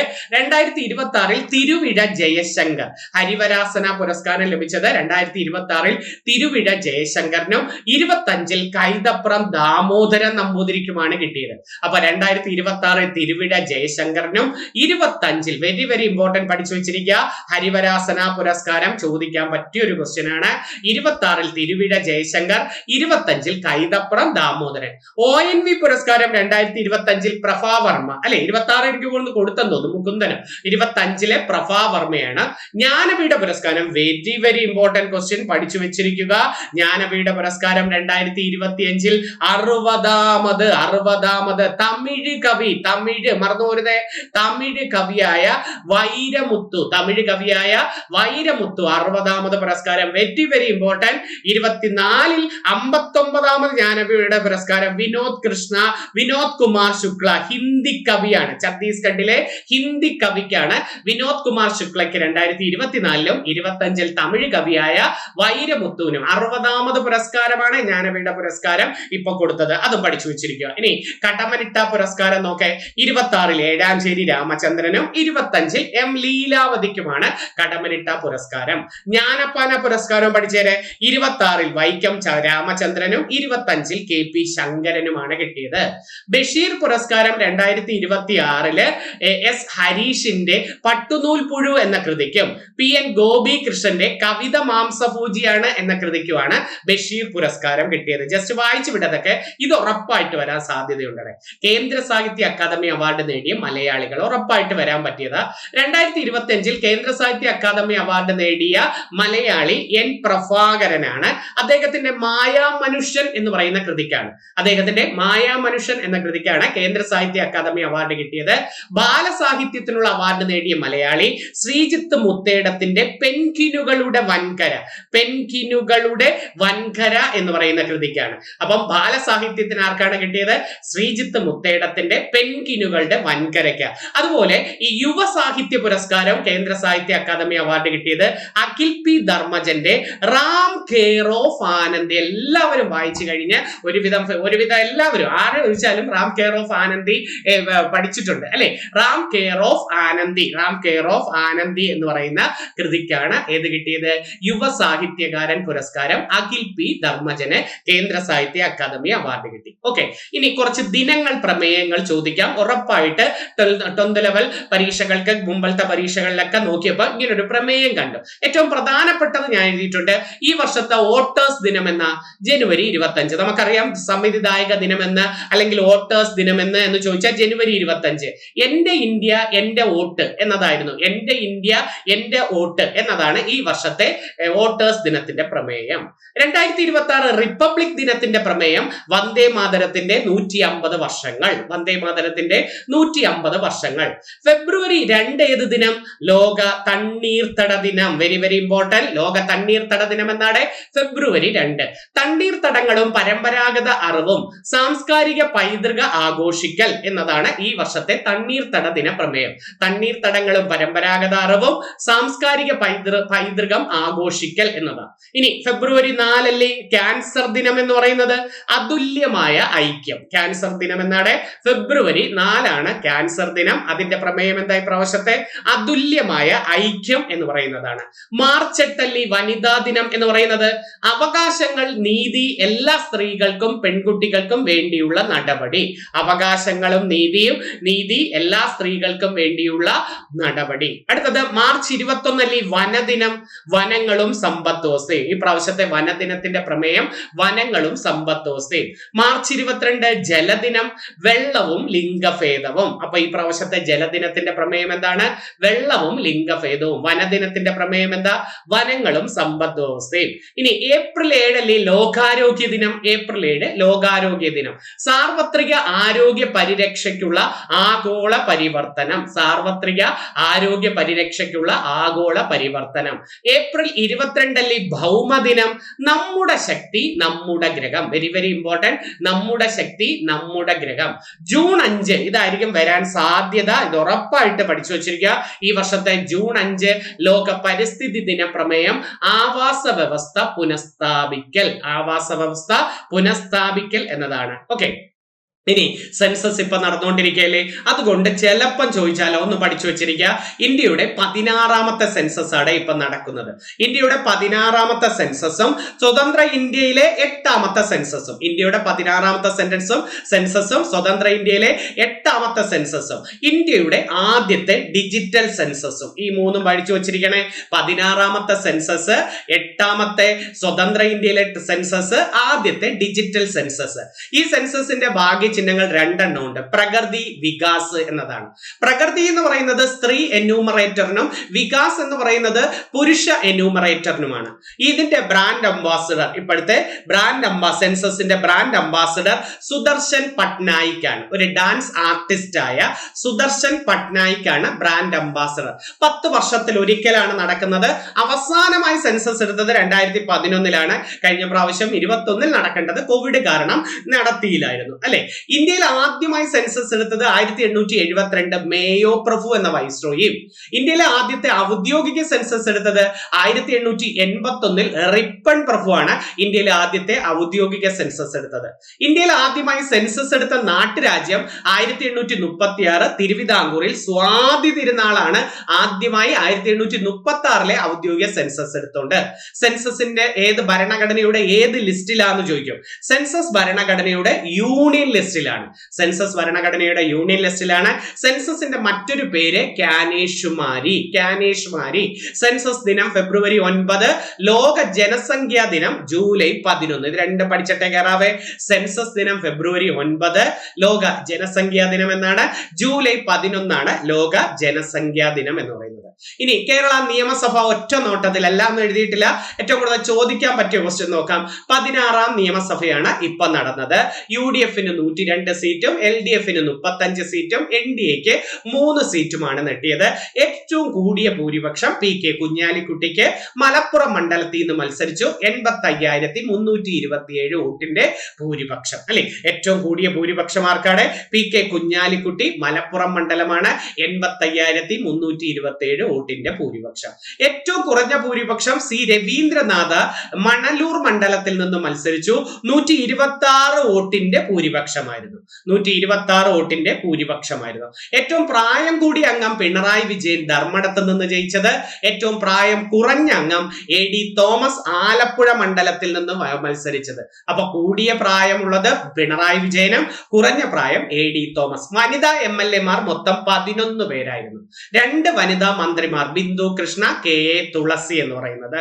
മുഖ്യമന്ത്രി VD സതീശൻ 24ാമത്തെ മുഖ്യമന്ത്രിയും മുഖ്യമന്ത്രി പദത്തിലെത്തുന്ന 13ാമത്തെ വ്യക്തിയും പറവൂർ, എറണാകുളം ജില്ലയിലെ പറവൂർ മണ്ഡലത്തിൽ നിന്നാണ് മത്സരിച്ചത്. അപ്പൊ VD സതീശൻ 24ാമത്തെ മുഖ്യമന്ത്രിയാണ്. മുഖ്യമന്ത്രി പദത്തിലെത്താവുന്ന എത്രാമത്തെ വ്യക്തി എന്ന് ചോദിച്ചാൽ 13ാമത്തെ വ്യക്തിയാണ്. പറവൂർ മണ്ഡലത്തിൽ നിന്നാണ് മത്സരിച്ചത്. കേരളത്തിന്റെ ഇപ്പോഴത്തെ സ്പീക്കർ തിരുവഞ്ചൂർ രാധാകൃഷ്ണൻ, കോട്ടയം മണ്ഡലം. കേരളത്തിലെ ഇപ്പോഴത്തെ ഡെപ്യൂട്ടി സ്പീക്കർ ഷാനിമോൾ ഉസ്മാൻ, അരൂർ മണ്ഡലം. കേരളത്തിലെ ഇപ്പോഴത്തെ പ്രോടൈം സ്പീക്കർ, കേരളത്തിൽ ഇപ്പോഴത്തെ എന്ന് പറഞ്ഞാൽ ആദ്യമായിരുന്ന പ്രോടൈം സ്പീക്കർ G സുധാകരൻ, ആലപ്പുഴയിലെ അമ്പലപ്പുഴയിൽ ആദ്യത്തെ ഈ മന്ത്രിസഭയിലെ പ്രോടൈം സ്പീക്കർ ആരായിരുന്നടെ നിയമസഭയിൽ? G സുധാകരൻ ആയിരുന്നു. ഓർത്തു വെച്ചിരിക്കണേ, അത് നല്ലൊരു ക്വസ്റ്റ്യൻ ആയിരുന്നു. ഇനി കായിക വിനോദങ്ങൾ, വേദികൾ ഒന്ന് പഠിച്ചേരെ. ഉറപ്പായിട്ട് ഒരു ചോദ്യം വരാൻ പറ്റിയതാണ്. കായിക വിനോദങ്ങൾ, വേദികൾ. നമുക്കൊന്ന് നോക്കാം അത് ഏതൊക്കെയാണെന്ന് നോക്കാം. ഒളിമ്പിക്സിനെ കുറിച്ച് നോക്കുമ്പോൾ ഇപ്പം നടന്ന ഒളിമ്പിക്സ് 2024 എവിടെ വെച്ചായിരുന്നു? ഫ്രാൻസിലെ പാരീസിൽ വെച്ചാണ് ഒളിമ്പിക്സ് നടന്നത്. ഫ്രാൻസിലെ പാരീസിൽ വെച്ചാണ് 2024. 1ാം സ്ഥാനം അമേരിക്ക, 2ാം സ്ഥാനം ചൈന, ഇന്ത്യക്ക് 71ാം സ്ഥാനമായിരുന്നു. ഫ്രാൻസിലെ പാരീസിൽ വെച്ച് 1ാം സ്ഥാനം അമേരിക്ക, ഇന്ത്യക്ക് എത്രാം സ്ഥാനം? 71ാം സ്ഥാനം. 2028 ഇനി നടക്കുന്നത് അമേരിക്കയിലെ ലോസ് ഏഞ്ചൽസിൽ വെച്ചും 2032 ഇനി നടക്കുന്നത് ഓസ്ട്രേലിയ ബ്രിസ്ബേണിൽ വെച്ച്. അപ്പൊ ഒളിമ്പിക്സ് 24 ഫ്രാൻസിലെ പാരീസ്, 28 അമേരിക്കയിലെ ലോസ് ഏഞ്ചൽസ്, 32 ഓസ്ട്രേലിയയിലെ ബ്രിസ്ബേൺ. പാരാലിമ്പിക്സും ഇതേ മോഡൽ തന്നെയായിരിക്കും. എവിടെയാണോ നടക്കുന്നത് ഒളിമ്പിക്സ് അവിടെ തന്നെയായിരിക്കും പാരാലിമ്പിക്സും നടക്കുന്നത്. ഫ്രാൻസിലെ പാരീസിലായിരുന്നു. 1ാം സ്ഥാനം ചൈനയ്ക്ക്, ഇന്ത്യക്ക് 18ാം സ്ഥാനമായിരുന്നു. 2028 അമേരിക്കയിലെ ലോസ് ഏഞ്ചൽസിൽ വെച്ച് തന്നെയാണ് പാരാലിമ്പിക്സും. ശൈത്യകാല ഒളിമ്പിക്സ്, വിന്റർ ഒളിമ്പിക്സ് ഒക്കെ പരീക്ഷയ്ക്ക് ചോദിക്കാറില്ലേ? അപ്പൊ ശൈത്യകാല ഒളിമ്പിക്സ് 2022 നടന്നത് ചൈനയിലെ ബീജിംഗ്, 1ാം സ്ഥാനം നോർവേക്ക് കിട്ടി. 26 നടക്കുന്നത് ഇറ്റലിയിലെ മിലാനോ കോർട്ടിന എന്ന് പറയുന്ന സ്ഥലത്താണ്. അപ്പൊ ശൈത്യകാല ഒളിമ്പിക്സ് 2026 എവിടെ വെച്ചാണ്? ഇറ്റലിയിലെ Milano Cortina. Winter youth olympics 2026 സെനഗലിലെ ഡാർക്കർ എന്ന് പറയുന്ന സ്ഥലത്താണ്. ആദ്യമായിട്ട് ഒരു രാജ്യം, ആഫ്രിക്കൻ രാജ്യം വരുന്ന സെനഗലിലെ വിന്റർ യൂത്ത് ഒളിമ്പിക്സ് വരുന്നത് 2026 സെനഗൽ എന്ന രാജ്യത്തിലെ ഡാർക്കർ. ഓർത്തു വെച്ചിരിക്കണേ. ഏഷ്യൻ ഗെയിംസ് പഠിച്ചു വെച്ചാല് 2022 നടന്നത് ചൈനയിലെ ഹാങ്ഷൂൽ വെച്ചാണ്. 1ാം സ്ഥാനം ചൈനയ്ക്ക് തന്നെയാണ്, ഇന്ത്യക്ക് 4ാം സ്ഥാനം. 1 ചൈനയ്ക്കായിരുന്നു, 2 ജപ്പാൻ, 3 ദക്ഷിണ കൊറിയ, 4 ഇന്ത്യക്കായിരുന്നു. ഇനി 26 നടക്കാൻ പോകുന്നത് ജപ്പാനിലെ ഐച്ചി നഗോയ, 30 ഖത്തറിലെ ദോഹ, 34 സൗദി അറേബ്യയിലെ റിയാദ്. പഠിച്ചു വെച്ചിരിക്കണേ. ഏഷ്യൻ ഗെയിംസ് 2026 ഇനി നടക്കുന്നത് എവിടെ വെച്ച്? ജപ്പാനിലെ ഐച്ചി നഗോയ, 30 ഖത്തറിലെ ദോഹ, 34 സൗദി അറേബ്യയിലെ റിയാദിലാണ്. കോമൺവെൽത്ത് ഗെയിംസ് ഇപ്പൊ നടന്നത് എവിടെ വെച്ചാണ്? 2022 ഇംഗ്ലണ്ടിലെ ബർമിംഗ്ഹാമിൽ വെച്ചാണ് 2022 നടന്നത്. 1ാം സ്ഥാനം ഓസ്ട്രേലിയക്കും ഇന്ത്യക്ക് 4ാം സ്ഥാനമായിരുന്നു. കോമൺവെൽത്ത് ഗെയിംസ് 2022 1ാം സ്ഥാനം ഓസ്ട്രേലിയ, ഇന്ത്യക്ക് 4ാം സ്ഥാനമാണ്. 26 ഇനി നടക്കുന്നത് ഓസ്ട്രേലിയയിലെ വിക്ടോറിയ എന്ന് പറയുന്ന സ്ഥലത്തും 30 ഇന്ത്യയുടെ അഹമ്മദാബാദിൽ വെച്ചുമാണ് നടക്കുന്നത്. 2030 ഇന്ത്യയുടെ അഹമ്മദാബാദിൽ വെച്ചാണ് കോമൺവെൽത്ത് ഗെയിംസ് നടക്കുന്നത്. ദേശീയ ഗെയിംസ് പഠിച്ചേരെ. 2025 ഉത്തരാഖണ്ഡിലാണ് ദേശീയ ഗെയിംസ് നടന്നത്. 1ാം സ്ഥാനം സർവീസസിനാണ്. കേരളത്തിന് 14ാം സ്ഥാനമായിരുന്നു. 2027 മേഘാലയയിൽ വെച്ചാണ് നടക്കാൻ പോകുന്നത്. 2027 കേരളത്തിലെ മേഘാലയയിൽ വെച്ചാണ് നടക്കാൻ പോകുന്നത്. അപ്പൊ നല്ലൊരു ക്വസ്റ്റ്യൻ അത് പറഞ്ഞത്. ഈ 2025 ഉത്തരാഖണ്ഡിൽ വെച്ച് 2 വർഷം കൂടുമ്പോഴാണ് ദേശീയ ഗെയിംസ് വരുന്നത്. 27 മേഘാലയ, 27 ഇനി ദേശീയ ഗെയിംസ് മേഘാലയ. സർവീസസിനായിരുന്നു 1ാം സ്ഥാനം, കേരളത്തിന് 14 14 സ്ഥാനം. പുരുഷ ലോകകപ്പ് 2023 വേദി ഇന്ത്യയായിരുന്നു, വിജയ് ഓസ്ട്രേലിയ. കഴിഞ്ഞ പ്രാവശ്യത്തെ ലോകകപ്പ് ക്രിക്കറ്റ് കിട്ടിയത് ആർക്കാണ്? ഓസ്ട്രേലിയക്ക് ഇന്ത്യയിൽ വെച്ചായിരുന്നു വേദി. 27 ഇനി സൗത്ത് ആഫ്രിക്ക, സിംബാബ്വെ, നമീബിയ ഇവര് മൂന്നിടത്തും വെച്ചാണ് 27 ലോകകപ്പ് ക്രിക്കറ്റ് നടക്കുന്നത്. 32 ഇന്ത്യ ബംഗ്ലാദേശിൽ വെച്ചാണ് നടക്കുന്നത്. അടുത്തത് 2020 ലോകകപ്പ് കഴിഞ്ഞ 2024 വേദി വെസ്റ്റ് ഇൻഡീസിലും USA-യിലുമായിട്ടാണ്. വിജയ് ഇന്ത്യ ആയിരുന്നു കേട്ടോ. വിജയ് ഇന്ത്യയാണ് 2024 2020 ലോകകപ്പ്. 26 ഇനി നടക്കുന്നത് ഇന്ത്യ ശ്രീലങ്ക ലോകകപ്പ്. ഇന്ത്യ ശ്രീലങ്ക 2020 ലോകകപ്പ് ഇപ്പോൾ നടന്നത് ഇന്ത്യ ശ്രീലങ്കയിൽ വെച്ചാണ് 2020 ലോകകപ്പ്. പുരുഷ ലോകകപ്പ് ഹോക്കി 2023 വേദി ഇന്ത്യയിലെ ഭുവനേശ്വറിൽ വെച്ചായിരുന്നു. അതുകൊണ്ട് ചിലപ്പോൾ ചോദിക്കാം, കഴിഞ്ഞ പുരുഷ ലോകകപ്പ് ഹോക്കി നടന്നത് ഇന്ത്യയിലെ ഭുവനേശ്വറിൽ വെച്ചാണ്. വിജയ് ജർമ്മനി ആയിരുന്നു. ഇനി ലോകകപ്പ് ഫുട്ബോൾ പഠിക്കാം. 2024 വേദി ഖത്തറായിരുന്നു. 2022 വേദി ഖത്തറായിരുന്നു. അന്ന് വിജയ് അർജന്റീനയായിരുന്നു, എതിരാളി ഫ്രാൻസ് ആയിരുന്നു. 26 ഇപ്പൊ നടക്കുന്നത് കാനഡ, മെക്സിക്കോ, അമേരിക്ക 3 രാജ്യങ്ങളിൽ വെച്ചാണ് ഇപ്പൊ നടക്കുന്നത്. കാനഡ, മെക്സിക്കോ, അമേരിക്കയിൽ വെച്ചാണ്. 2024 കോപ്പ അമേരിക്ക ഫുട്ബോൾ വേദി അമേരിക്കയിലായിരുന്നു, വിജയ് അർജന്റീനയായിരുന്നു. 2025-26 സന്തോഷ് ട്രോഫി വേദി ആസാമിൽ വെച്ചായിരുന്നു, വിജയ് സർവീസസ് റണ്ണറപ്പ് കേരളമായിരുന്നു. അപ്പൊ സന്തോഷ് ട്രോഫി ആസാമിൽ വെച്ച് നടന്നു, വിജയ് സർവീസസ് റണ്ണറപ്പ് കേരളമായിരുന്നു. 2025 നെഹ്റു ട്രോഫി വള്ളംകളി വേദി പുന്നമടക്കായലാണെന്ന് നമുക്കറിയാം, വിജയ് Veeyapuram Chundan. Kainakary village boat club തുഴഞ്ഞ വീയപുരം ചുണ്ടനാണ് നെഹ്റു ട്രോഫി വള്ളംകളി കിട്ടിയത്. 71ാമത് നെഹ്റു ട്രോഫിയാണ് വീയപുരം ചുണ്ടന് കിട്ടിയത്. കളിവെള്ളം തുഴയുന്ന കാക്കത്തമ്പുരാട്ടിയായിരുന്നു ഭാഗ്യചിഹ്നം എന്നൊക്കെ ചോദിച്ചിട്ടുണ്ട് അങ്ങനെയൊക്കെയുള്ള കേട്ടോ. ഈ ഷിഗല്ല രോഗം ഇപ്പൊ TV കേൾക്കാലോ, ചിലപ്പം ചോദിച്ചാലോ. ഇതൊരു ബാക്ടീരിയ ആണ്. ഷിഗല്ല രോഗത്തിന് കാരണം ഏതാണ്? ബാക്ടീരിയ. ഇത് ബാധിക്കുന്നത് കുടൽ അല്ലെങ്കിൽ ദഹന വ്യവസ്ഥയിലാണ് ഷിഗല്ല രോഗം ബാധിക്കുന്നത്. ഷിഗല്ലോസിസ് എന്നാണ് ആ രോഗത്തിന്റെ പേര് തന്നെ, ആ ബാക്ടീരിയയുടെ പേര് തന്നെ ഷിഗല്ലോസിസ് എന്നാണ്. പിന്നെ വയോധിക പ്രതിരോധ ശേഷി കുറഞ്ഞവർക്ക്, വയോധികർക്ക്, കുട്ടികൾ, വയോധികർ, പ്രതിരോധ ശേഷി എന്നിവർക്കാണ് ഇത് കൂടുതലായിട്ട് ബാധിക്കുന്നത്. മലിനമായ വെള്ളം, ഭക്ഷണം, കൈകൾ, രോഗബാധിതരുമായുള്ള സമ്പർക്കം ഇതിലൂടെയൊക്കെയാണ് കൂടുതലും ഈ ഷിഗല്ല രോഗം ബാധിക്കുന്നത്. പുതിയ ഓഫീസുകൾ പേരുകൾ ഒന്ന് പഠിച്ചേരെ. ഗവർണറുടെ ഓഫീസിന്റെ പേര് രാജ്ഭവൻ എന്ന പേര് മാറ്റിയിട്ട് ലോക് ഭവൻ എന്നാക്കി. ഗവർണറുടെ ഓഫീസ് രാജ്ഭവൻ മാറ്റി ലോക് ഭവൻ ആക്കി. പിന്നെ ലഫ്റ്റനന്റ് ഗവർണറുടെ പേര് രാജ് നിവാസ് മാറ്റി ലോക് നിവാസ് എന്നാക്കി. ലോക് നിവാസ്. പ്രധാനമന്ത്രിയുടെ ഓഫീസ് പുതിയ പേര് സേവാതീർത്ത് എന്നതാണ്. സേവാതീർത്ത് എന്നാക്കി മാറ്റി. അതൊന്ന് പഠിച്ചിട്ട് കയറണേ. അപ്പൊ ഗവർണർ ലോക് ഭവൻ, ലഫ്റ്റനന്റ് ഗവർണർ ലോക് നിവാസ്, പ്രധാനമന്ത്രിയുടേത് സേവാതീർത്ത് എന്നാക്കി. ആർട്ടമിസ് 2 നോക്കാം. 54 വർഷങ്ങൾക്ക് ശേഷം മനുഷ്യനെ ചന്ദ്രനിൽ എത്തിക്കുന്ന നാസ വിക്ഷേപിച്ച ദൗത്യമാണ്. 54 വർഷങ്ങൾക്ക് ശേഷം 2026 ഏപ്രിൽ 2-നാണ് വിക്ഷേപിച്ചത്. അമേരിക്കയിലെ കെന്നഡി സ്പേസ് സെന്ററിൽ നിന്നാണ് ഇത് വിക്ഷേപിച്ചത്. ഇതിന് വിക്ഷേപിച്ച റോക്കറ്റിന്റെ പേര് SLS-ഉം ഇത് വിക്ഷേപിച്ച പേടകം ഓറിയോൺ എന്നതാണ്. ഇത് 4 യാത്രികരാണ്, ഒരു വനിതാ യാത്രികയുണ്ട്. ആർട്ടമിസ് 2-ൽ പോയ ഒരു വനിതാ യാത്രികയുടെ പേര് Christina Crouch, Reid Wiseman, Victor Glover, Jeremy Hansen എന്ന് പറയുന്ന ആളാണ്. പ്രൊനൗൺസിയേഷൻ തെറ്റാണ്. Christina Koch, Reid Wiseman, Victor Glover, Jeremy Hansen എന്ന് പറയുന്ന ആളാണ്. ഓക്കെ, അത് പഠിച്ചു വെക്കണേ. ഇനി ഇന്ത്യൻ ഭരണഘടനയിൽ കേരളത്തിന്റെ ഔദ്യോഗിക പേര് കേരളം എന്നാക്കുന്നതിന് കേന്ദ്ര മന്ത്രിസഭ അംഗീകാരം നൽകിയത് 2026 ഫെബ്രുവരി 24-നാണ് കേട്ടോ. ചിലപ്പോൾ ഉറപ്പായിട്ട് വരാൻ പറ്റിയ ഒരു കറണ്ട് അഫയേഴ്സ് ചോദ്യമാണ്. 2026 ഫെബ്രുവരി 24-നാണ്. ഇന്ത്യയിലെ ആദ്യ അതിദാരിദ്ര്യ വിമുക്ത സംസ്ഥാനമായി കേരളത്തെ പ്രഖ്യാപിച്ചത് പിണറായി വിജയൻ എന്ന് 2025 നവംബർ 1-നാണ് പിണറായി വിജയൻ പ്രഖ്യാപിച്ചത് അതിദാരിദ്ര്യ വിമുക്ത സംസ്ഥാനമായിട്ട്. കേരള പുരസ്കാരങ്ങൾ ഒന്ന് പഠിച്ചേനെ. 2025 കേരള പുരസ്കാരങ്ങൾ.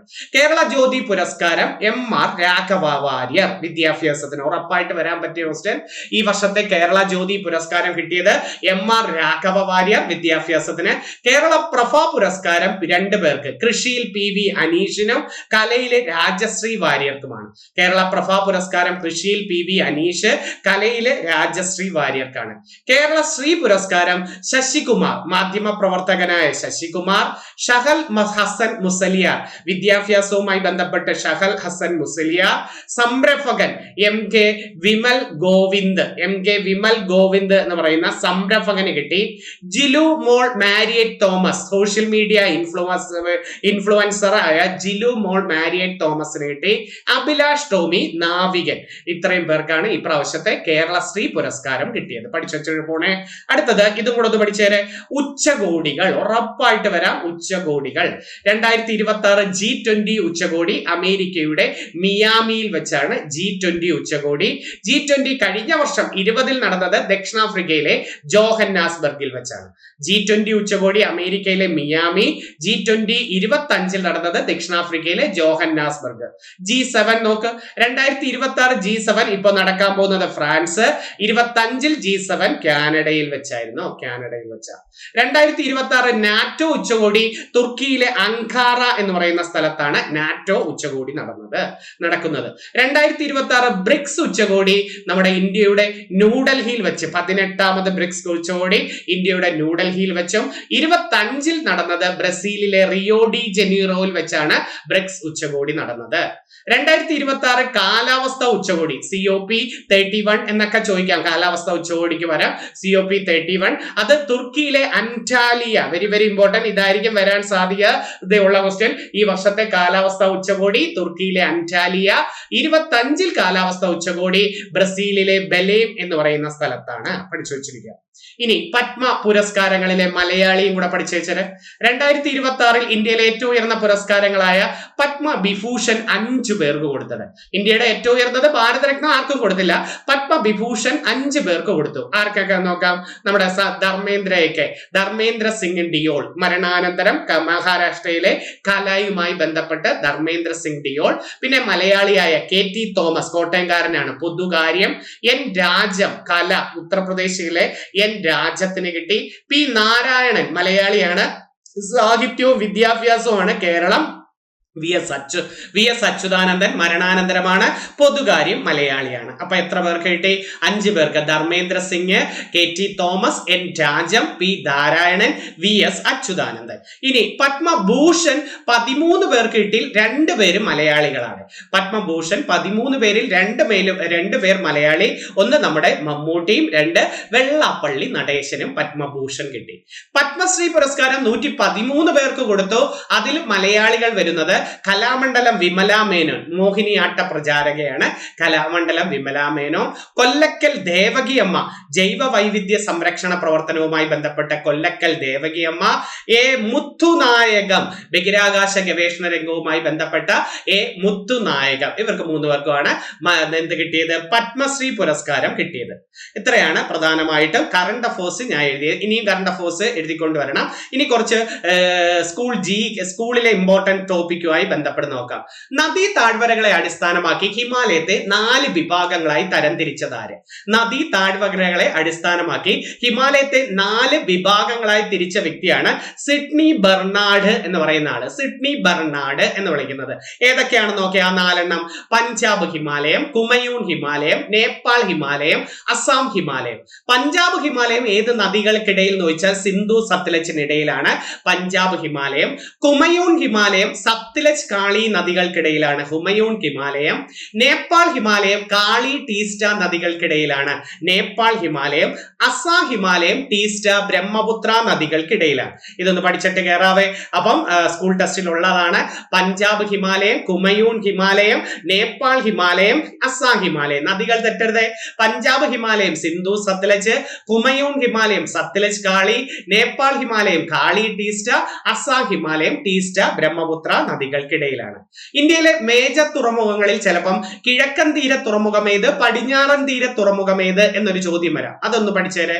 കിഴക്കൻ തീര തുറമുഖങ്ങൾ അഥവാ പൂർവ്വതീര തുറമുഖങ്ങൾ ഏത് നോക്കാം. ഒന്ന് പശ്ചിമ ബംഗാളിലെ കൊൽക്കത്ത തുറമുഖം, പുതിയ പേര് ശ്യാമപ്രസാദ് മുഖർജി തുറമുഖം എന്ന. കൊൽക്കത്ത തുറമുഖത്തിന്റെ പുതിയ പേര് ശ്യാമപ്രസാദ് മുഖർജി തുറമുഖം. ഒഡീഷയിലെ പാരദീപ് തുറമുഖം, ആന്ധ്രാപ്രദേശിലെ വിശാഖപട്ടണം തുറമുഖം, പിന്നെ തമിഴ്നാട്ടിലെ ചെന്നൈ തുറമുഖം, തമിഴ്നാട്ടിലെ തന്നെ എണ്ണൂർ തുറമുഖം, തമിഴ്നാട്ടിലെ തന്നെ തൂത്തുക്കുടി തുറമുഖം. ഇത്രയുമാണ് പൂർവ്വതീര തുറമുഖം. ഇപ്പൊ പുതിയതായിട്ട് ഒരു തുറമുഖം താണ്ടെ കമ്മീഷൻ ചെയ്തു. ഗ്രേറ്റ് നിക്കോബാറിലെ ഗലേത്ത ബേ പോർട്ട് എന്ന് പറയുന്നത്, ഗാളത്ത അല്ലെങ്കിൽ ഗലാത്ത ബേ പോർട്ട് പുതിയതായിട്ട് വരുന്നത് കേട്ടോ. അതും മേജർ തുറമുഖമായിട്ട്. നേരത്തെ പോർട്ട് ബ്ലെയർ എന്ന് പറഞ്ഞ ഒരു മേജർ തുറമുഖമുണ്ട്, അത് എടുത്തു കളഞ്ഞു. ഇപ്പൊ ഗ്രേറ്റ് നിക്കോബാറിലെ ഗലേത്ത ബേ പോർട്ടാണ് മേജർ തുറമുഖമായി വരാൻ പോകുന്നത്. തമിഴ്നാട്ടിലാണ് ഏറ്റവും കൂടുതൽ മേജർ തുറമുഖങ്ങളുള്ളത്, 3 എണ്ണം. ചെന്നൈ തുറമുഖം, എണ്ണൂർ തുറമുഖം, തൂത്തുക്കുടി തുറമുഖം. എണ്ണൂർ തുറമുഖത്തിന്റെ പുതിയ പേര് കാമരാജിൻ തുറമുഖം എന്നും തൂത്തുക്കുടി തുറമുഖത്തിന്റെ പുതിയ പേര് വി.ഒ. ചിദംബരനാർ തുറമുഖം എന്നുമാണ്. വി.ഒ. ചിദംബരം.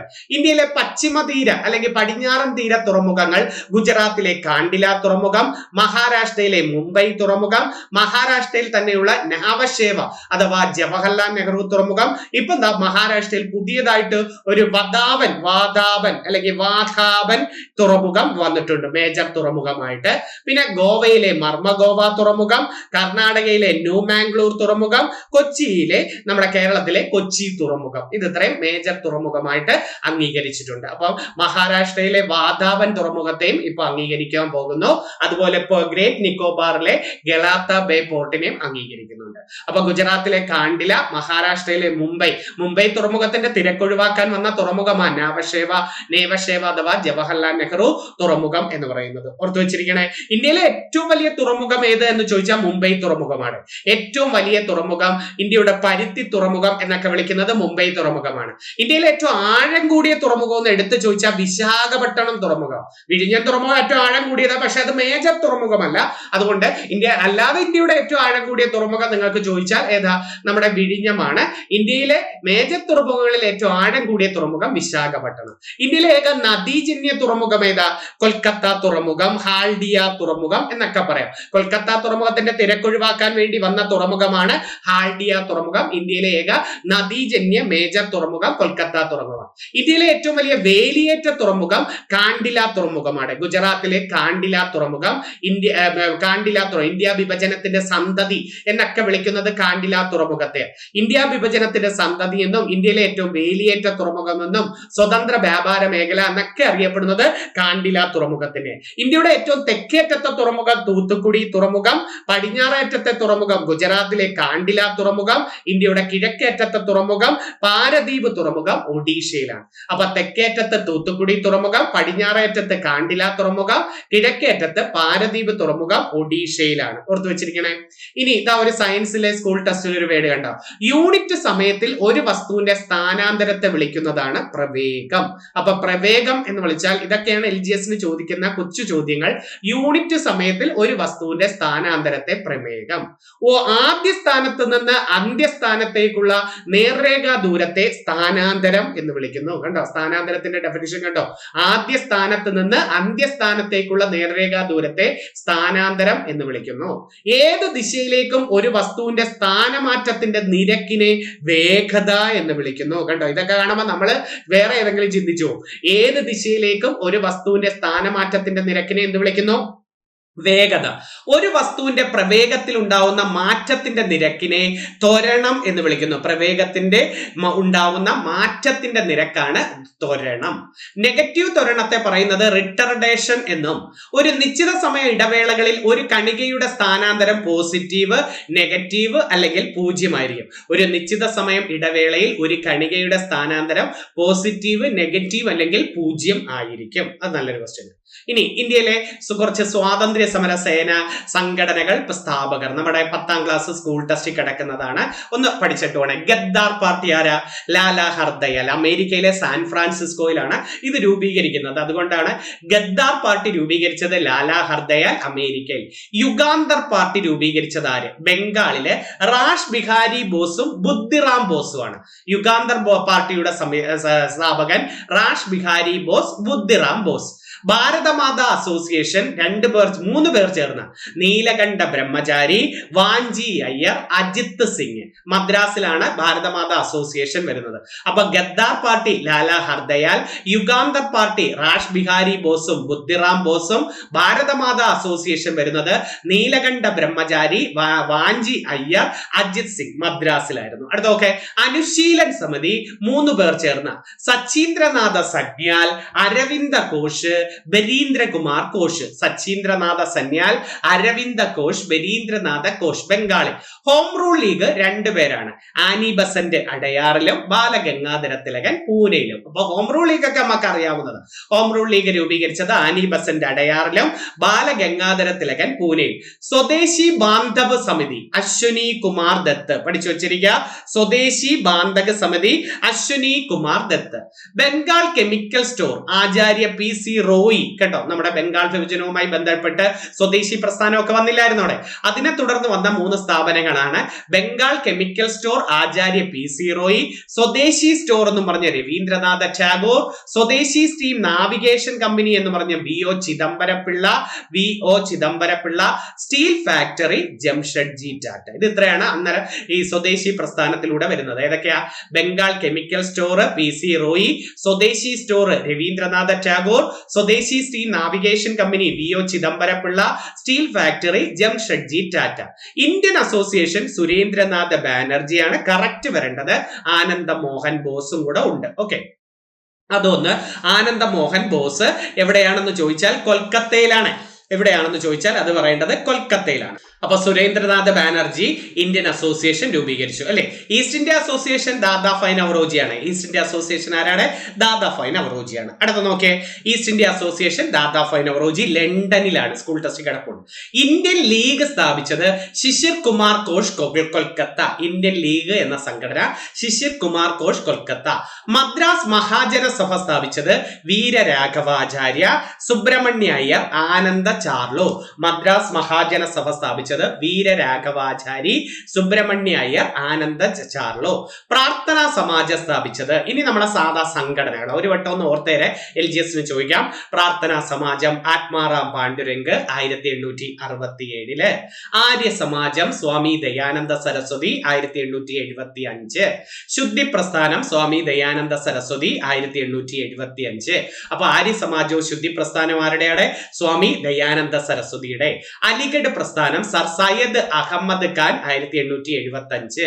അലിഗഡ് പ്രസ്ഥാനം sir Syed Ahmed Khan 1875. Theosophical society 1875 madam Blavatsky, colonel Olcott. Theosophical society 1875 madam Blavatsky, colonel Olcott. Satyashodhak Samaj Jyoti Rao Phule 1873 Satyashodhak Samaj വരുന്നത്. പൂന സാർവജനിക് സഭ MG റാനഡെ 1870 സാർവജനിക് സഭ സ്ഥാപിച്ചത് MG റാനഡെ. ബ്രഹ്മസമാജം 1828 രാജാറാം മോഹൻ റോയ്. ആത്മീയ സഭ 1815 രാജാറാം മോഹൻ റോയ്. അപ്പൊ ഏറ്റവും പ്രധാനപ്പെട്ടത് ഏതൊക്കെയാണ്?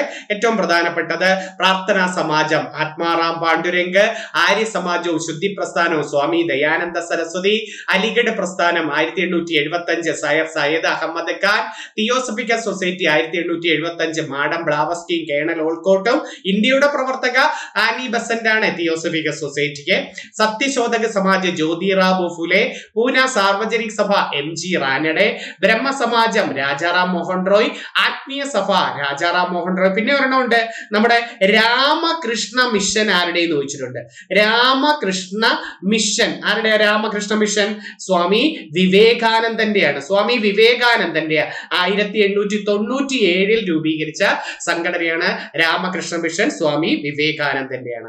ആര്യ മഹിളാ സഭ, ശാരദാ സദൻ, മുക്തി മിഷൻ ഇതൊക്കെ പണ്ഡിത രമാഫായിയുടെയാണ്. ആര്യ മഹിളാ സഭ, Saradha Sadan, Mukti mission Pandita Ramabai. Ramakrishna mission 1897 Swami Vivekanandan. Hitakarini Samajam very very important Veeresalingam Pantulu. Hitakarini Samajam 1906 Veeresalingam Pantulu.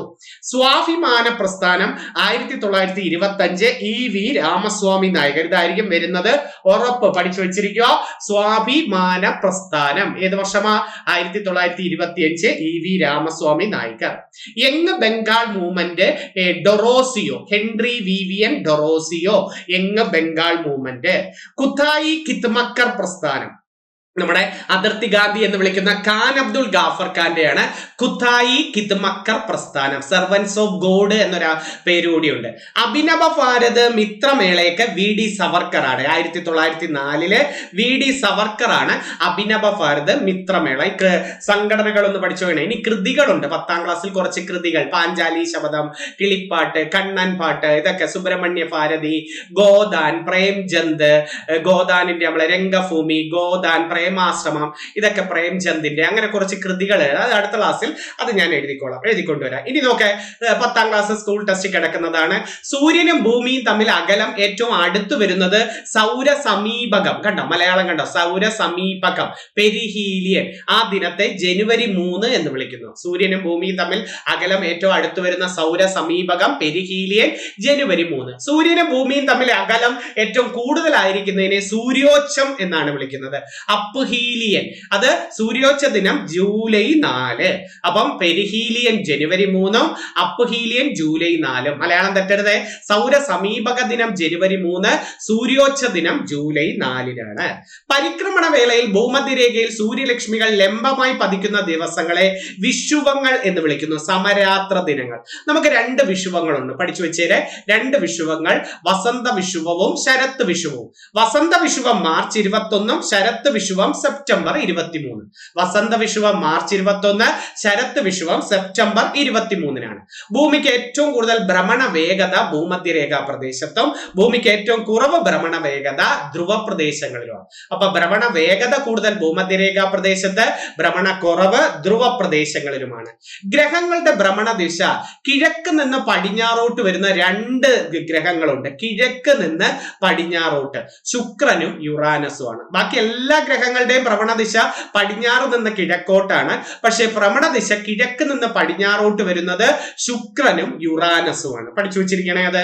ഉത്തരാർദ്ധഗോളത്തിൽ ഏറ്റവും ദൈർഘ്യമേറിയ പകലും ഏറ്റവും കുറച്ച് രാത്രിയും അനുഭവപ്പെടുന്ന ദിവസമാണ് നമ്മൾ യോഗാ ദിനം എന്ന് പറയത്തില്ലേ.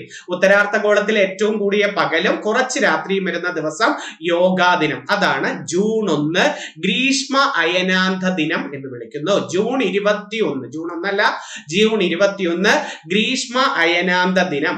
ദക്ഷിണാർദ്ധഗോളത്തിലെ ഏറ്റവും ദൈർഘ്യമേറിയ പകലും കുറച്ച് രാത്രിയും വരുന്നതാണ് ശൈത്യ അയനാന്ത ദിനം അഥവാ മകര അയനാന്ത ദിനം. ഡിസംബർ 22 ആണ്. ഡിസംബർ 22 ആണ്. എന്താ ഗ്രീനിച്ച് സമയം എന്ന് ചോദിച്ചാൽ അന്താരാഷ്ട്ര സമയ നിർണയ സൗകര്യത്തിനായി ഇംഗ്ലണ്ടിലെ റോയൽ ബ്രിട്ടീഷ് വാന നിരീക്ഷണശാല സ്ഥിതി ചെയ്യുന്ന ഗ്രീനിച്ച് എന്ന സ്ഥലത്തുകൂടി പോകുന്ന രേഖാംശ രേഖയാണ് ഗ്രീനിച്ച് സമയം. അത് 0 ഡിഗ്രി രേഖാംശ രേഖയാണ്. ആ രേഖാംശ രേഖ ഏതാണ്? ഗ്രീനിച്ചിലൂടെ പോകുന്നത് 0 ഡിഗ്രി രേഖാംശ രേഖയാണ്. 0 ഡിഗ്രി രേഖാംശ രേഖയുടെ അറിയപ്പെടുന്നത് പ്രൈം മെറീഡിയൻ എന്നതാണ്. പ്രൈം മെറീഡിയൻ എന്ന് വിളിക്കുന്നത് 0 ഡിഗ്രി രേഖാംശ രേഖയാണ്. ഭൂമിയുടെ ഭ്രമണം പടിഞ്ഞാറ് നിന്ന് കിഴക്കോട്ടായതിനാൽ ഗ്രീനിച്ച് രേഖയിൽ നിന്ന് കിഴക്കോട്ടോ ഓരോ രേഖാംശവും രേഖാംശ രേഖയും കടക്കുമ്പോൾ സമയം 4 മിനിറ്റ് കൂടുകയും പടിഞ്ഞാറോട്ട് നീങ്ങുമ്പോൾ 4 മിനിറ്റ് കുറയുകയും ചെയ്യുന്നു കേട്ടോ. കിഴക്കോട്ട് പോകുമ്പോൾ 4 മിനിറ്റ് കൂടും, പടിഞ്ഞാറോട്ട് പോകുമ്പോൾ 4 മിനിറ്റ് കുറയും. രേഖാംശ രേഖകൾ എപ്പോഴും അർദ്ധവൃത്താകൃതിയിലാണ്. ഈ പോയിന്റ് തെറ്റരുതേ. അർദ്ധവൃത്താകൃതിയിലാണ്. രേഖാംശ രേഖകളെല്ലാം ഒരേ അളവുമായിരിക്കും. അർദ്ധവൃത്താകൃതിയുമായിരിക്കും, ഒരേ അളവുമായിരിക്കും. അക്ഷാംശം നോക്കെ ഏറ്റവും വലിയ അക്ഷാംശ രേഖ ഭൂമധ്യരേഖയാണ്. അക്ഷാംശ വൃത്തങ്ങളുടെ വലിപ്പം ഭൂമധ്യരേഖയിൽ നിന്നും ധ്രുവങ്ങളിലേക്ക് പോകുമ്പോൾ കുറഞ്ഞു വരുന്നു. ഭൂമധ്യരേഖയിൽ നിന്നും ധ്രുവങ്ങളിലേക്ക് പോകുമ്പോൾ കുറഞ്ഞു വരുന്നു. അക്ഷാംശ രേഖകൾ വൃത്താകൃതിയിലാണ്. മറ്റേത് അർത്ഥവൃത്തം, ഇത് വൃത്താകൃതിയിലാണ് അക്ഷാംശ രേഖകൾ കാണുന്നത്. സ്റ്റേറ്റ്മെന്റിൽ വരാൻ പറ്റിയതാണ്. ഇന്ത്യൻ സ്റ്റാൻഡേർഡ് സമയം ചോദ്യവും കൂടെ ഒന്ന് പഠിച്ചേരെ. ഇന്ത്യയുടെ മാനക രേഖാംശം എത്ര? 82.5 ഡിഗ്രി കിഴക്ക്. കിഴക്ക് തന്നെ വേണേ. 82.5 ഡിഗ്രി കിഴക്ക് രേഖാംശം. മാനക രേഖാംശം കടന്നു പോകുന്ന സംസ്ഥാനങ്ങൾ ഉത്തർപ്രദേശ്, മധ്യപ്രദേശ്, ഛത്തീസ്ഗഡ്, ഒഡീഷ, ആന്ധ്രാപ്രദേശ്. ഉത്തർപ്രദേശും മധ്യപ്രദേശും ഛത്തീസ്ഗഡും ഒഡീഷ, ആന്ധ്രാപ്രദേശ്. മാനക സമയം കണക്കാക്കുന്നത് ഉത്തർപ്രദേശിലെ മിർസാപൂരിലെ ക്ലോക്ക് ടവറിലാണ് മാനക രേഖാംശം കണക്കാക്കുന്നത്. ഇന്ത്യയുടെ കിഴക്കേറ്റത്തെ സംസ്ഥാനമായ അരുണാചൽ പ്രദേശും പടിഞ്ഞാറേറ്റത്തെ സംസ്ഥാനമായ ഗുജറാത്തും തമ്മിൽ ഏകദേശം ഇത് പഠിച്ചേക്കണേ, ഇമ്പോർട്ടന്റ്, 30 ഡിഗ്രി രേഖാംശ വ്യത്യാസം ഉള്ളതിനാൽ 2 മണിക്കൂറോളം പ്രാഥമിക സമയം വ്യത്യാസമുണ്ട്. 2 മണിക്കൂർ അല്ലെങ്കിൽ നിങ്ങൾക്ക് ചോദിക്കും 30 ഡിഗ്രി കേട്ടോ, 30 ഡിഗ്രി. ഗ്രീനിച്ച് രേഖയും ഇന്ത്യൻ മാനക രേഖാംശവും തമ്മിലുള്ള വ്യത്യാസം 5 മണിക്കൂർ 30 മിനിറ്റ് ആണ് കേട്ടോ, അല്ലെങ്കിൽ 330 മിനിറ്റ് എന്ന് പറയും. ഗ്രീനിച്ച് രേഖയും ഇന്ത്യൻ മാനക രേഖാംശവും തമ്മിലുള്ള വ്യത്യാസം എത്രയാണ്? 5 മണിക്കൂർ 30 മിനിറ്റ് ആണ്. ഒന്ന് പഠിച്ചു വെച്ചിരിക്കണേ, 300 മിനിറ്റ് എന്നും ചോദിക്കാമേ. ഓക്കെ, അപ്പം ഇത് നല്ല കുറെ കറണ്ട് അഫേഴ്സ് ആയിരുന്നു. ഇന്ത്യയിലെ ഏറ്റവും വലിയ സംസ്ഥാനം ഏതാണ്? ഇന്ത്യയിലെ ഏറ്റവും വലിയ സംസ്ഥാനം ഏതെന്ന് വെച്ചാൽ നിങ്ങൾക്കറിയാം, രാജസ്ഥാനാണെന്ന് അല്ലെ. ഏറ്റവും ചെറുത് ഏതാ? ഗോവ. ഏറ്റവും ചെറുത് ഏതെന്ന് വെച്ചാൽ ഗോവ. ഏറ്റവും ജനസംഖ്യ കൂടിയത് ഏതാ? ജനസംഖ്യ കൂടിയത് ഉത്തർപ്രദേശ്. ജനസംഖ്യ കുറവോ? സിക്കിമിനാണ് ജനസംഖ്യ കുറവ്. എവിടെയെന്ന് ചോദിച്ചാൽ സിക്കിം. ഉത്തർപ്രദേശിലാണ് ജനസംഖ്യ കൂടുതൽ. ഗോതമ്പ് ഏറ്റവും കൂടുതൽ ഉത്തർപ്രദേശ്. ഗോതമ്പ്, കരിമ്പ്, പഞ്ചസാര, ബാർലി ഇതെല്ലാം ഏറ്റവും കൂടുതൽ എവിടെയാണ്? ഉത്തർപ്രദേശിലാണ്. ഗോതമ്പ്, കരിമ്പ്, പഞ്ചസാര, ബാർലിയൊക്കെ ഉത്തർപ്രദേശിലാണ്. ഉത്തർപ്രദേശിന്റെ തലസ്ഥാനം ഏതാ? ലക്നൗ ആണ്. ഗംഗാ നദി ഏറ്റവും കൂടുതൽ ഒഴുകുന്ന സംസ്ഥാനം ഉത്തർപ്രദേശിലല്ലേ? ഗംഗാ നദി ഏറ്റവും കൂടുതൽ ഒഴുകുന്നത് ഉത്തർപ്രദേശിലാണ്. അതുപോലല്ലേ ഏറ്റവും കൂടുതൽ രാജ്യസഭാ സീറ്റും ഏറ്റവും കൂടുതൽ ലോകസഭാ സീറ്റും ഏറ്റവും കൂടുതൽ നിയമസഭാ സീറ്റുകളും ഉള്ളത് എവിടെ? ഉത്തർപ്രദേശിലാണ്. രാജ്യസഭ, ലോകസഭ, നിയമസഭാ സീറ്റുകൾ ഏറ്റവും കൂടുതൽ എവിടെയെന്ന് വെച്ചാൽ ഉത്തർപ്രദേശിലാണ്. ഈ ഉത്തർപ്രദേശിന്റെ തലസ്ഥാനമായ ലക്നൌവില് 1857 വിപ്ലവം നയിച്ചതാരാ? ലക്നൗ, ആഗ്ര, ഔദ് ഇവിടൊക്കെ ബീഗം ഹസ്രത്ത് മഹൽ. ലക്നൗ, ആഗ്ര, ഔദ് ഇതിലൊക്കെ ആരായിരുന്നടെ? ബീഗം ഹസ്രത്ത്. ലക്നൌവിന്റെ തീരത്തൂടി ഒഴുകുന്ന നദി ഏതാ? ഗോമതി. ലക്നൌവിന്റെ തീരത്തൂടി ഒഴുകുന്ന നദി ഏതാണ്? ഗോമതിയാണ്. ഹംപിയുടെ തീരത്തൂടി ഒഴുകുന്ന നദി ഏതാ? ഹംപിയുടെ തുംഗഭദ്ര നദിയാണ്. ഹംപിയുടെ തീരത്തൂടി ഒഴുകുന്ന നദി ഏതാണ്? തുംഗഭദ്ര നദിയാണ് ഹംപിയുടെ തീരത്തൂടി ഒഴുകുന്നത്. ഏറ്റവും ആദ്യത്തെ ജലവൈദ്യുത പദ്ധതി ഏതാ? ഇന്ത്യയിലെ ആദ്യത്തെ ജലവൈദ്യുത പദ്ധതി ശിവസമുദ്രം പ്രോജക്റ്റ്. കാവേരി നദിയിലാണ് ശിവസമുദ്രം പ്രോജക്റ്റ്. കാവേരി നദിയിലാണ് കേട്ടോ. കാവേരി നദി ഉത്ഭവിക്കുന്നത് കർണാടകയിലെ കുടകിലെ തലക്കാവേരിയിൽ നിന്നാണ്. നിന്ന് വരുന്നതാ കാവേരി നദി. ഈ മഹാരാഷ്ട്രയിലെ മഹാബലീശ്വറിൽ നിന്ന് വരുന്ന നദി ഏതാ? അത് കൃഷ്ണ നദിയാണ്. മഹാരാഷ്ട്രയിലെ മഹാബലീശ്വറിൽ നിന്ന് വരുന്ന നദി ഏതാണ്? കൃഷ്ണ നദി. കൃഷ്ണ നദി ഏതാ? കൃഷ്ണ നമ്മള് ഒരു അണക്കെട്ട് പഠിക്കും. ഏതാ? നാഗാർജുന സാഗർ അണക്കെട്ട് കൃഷ്ണ നദിയിലാണ്. അലമാട്ടി അണക്കെട്ട് കൃഷ്ണ നദിയിലാണ്. നാഗാർജുന സാഗർ അണക്കെട്ടും അലമാട്ടി അണക്കെട്ടൊക്കെ ഏത് നദിയിലാണ്? കൃഷ്ണ നദിയിലാണ്. പക്ഷെ കൃഷ്ണരാജ സാഗർ അണക്കെട്ട് കാവേരി നദിയിലാണ്. കൃഷ്ണരാജ സാഗർ അണക്കെട്ട് കാവേരി നദിയിലാണ്. ബംഗാളിന്റെ ദുഃഖം എന്നറിയപ്പെടുന്ന നദി ഏതാ? ബംഗാളിന്റെ ദുഃഖം ദാമോദർ. ബീഹാറിന്റെ ദുഃഖം കോസിയാണ്. ബീഹാറിന്റെ ദുഃഖം ഏതാണ്? കോസിയാണ്. ആസാമിന്റെ ദുഃഖം ബ്രഹ്മപുത്രയിലെ. ആസാമിന്റെ ദുഃഖം ബ്രഹ്മപുത്ര. ഒഡീഷയുടെ ദുഃഖം ഏതാ? മഹാനദി. ഒഡീഷയുടെ ദുഃഖം ഏതാ? മഹാനദി. ആസാമിന്റെ ദുഃഖം ഏതെന്ന് വെച്ചാൽ ബ്രഹ്മപുത്ര. ബ്രഹ്മപുത്രയുടെ ഏറ്റവും വലിയ പോഷക നദി ഏതാ? ബ്രഹ്മപുത്രയുടെ ഏറ്റവും വലിയ പോഷക നദി സുബൻസിരിയാണ്. സുബൻസിരിയാണ് ഏറ്റവും വലിയ പോഷക നദി. മാജുലി ദ്വീപ് ബ്രഹ്മപുത്രയിലല്ലേ? ഇന്ത്യയിലെ ഏറ്റവും വലിയ നദീജന്യ ദ്വീപായ മാജുലി ദ്വീപ് ഏത് നദിയിലാണ്? ബ്രഹ്മപുത്ര നദിയിലാണ് മാജുലി ദ്വീപ് ഏതെന്ന് ചോദിച്ചിട്ടുണ്ട്. സിന്ധുവിന്റെ ഏറ്റവും വലിയ പോഷക നദി ചിനാബാണ്. സിന്ധുവിന്റെ ഏറ്റവും വലിയ പോഷക നദി ചിനാബ്. ഗംഗയുടെ ഏറ്റവും വലിയ പോഷക നദി ഏതാ? യമുന. ഗംഗയുടെ ഏറ്റവും വലിയ പോഷക നദി ഏതെന്ന് വെച്ചാൽ യമുന. ആഗ്ര, ഡൽഹി എന്നിവയുടെയൊക്കെ തീരത്തുള്ള നദി ഏതാ? യമുനയാണ്. ഈ ആഗ്ര, ഡൽഹിയിലേക്ക് വീശുന്ന വരണ്ട ഉഷ്ണക്കാറ്റിനെ വിളിക്കുന്ന പേരെന്താ? അതായത് ഉത്തരേന്ത്യയിൽ വീശുന്ന വരണ്ട ഉഷ്ണക്കാറ്റിനെ വിളിക്കുന്ന പേര് ലു. ഉത്തരേന്ത്യയിൽ വീശുന്ന വരണ്ട ഉഷ്ണക്കാറ്റ് ഏതാണ്? ലു. ദക്ഷിണേന്ത്യയിൽ വീശുന്ന വരണ്ട ഉഷ്ണക്കാറ്റ് ഏതാ? ദക്ഷിണേന്ത്യയിൽ വീശുന്ന വരണ്ട ഉഷ്ണക്കാറ്റ് മാംഗോ ഷവർ എന്നതാണ്.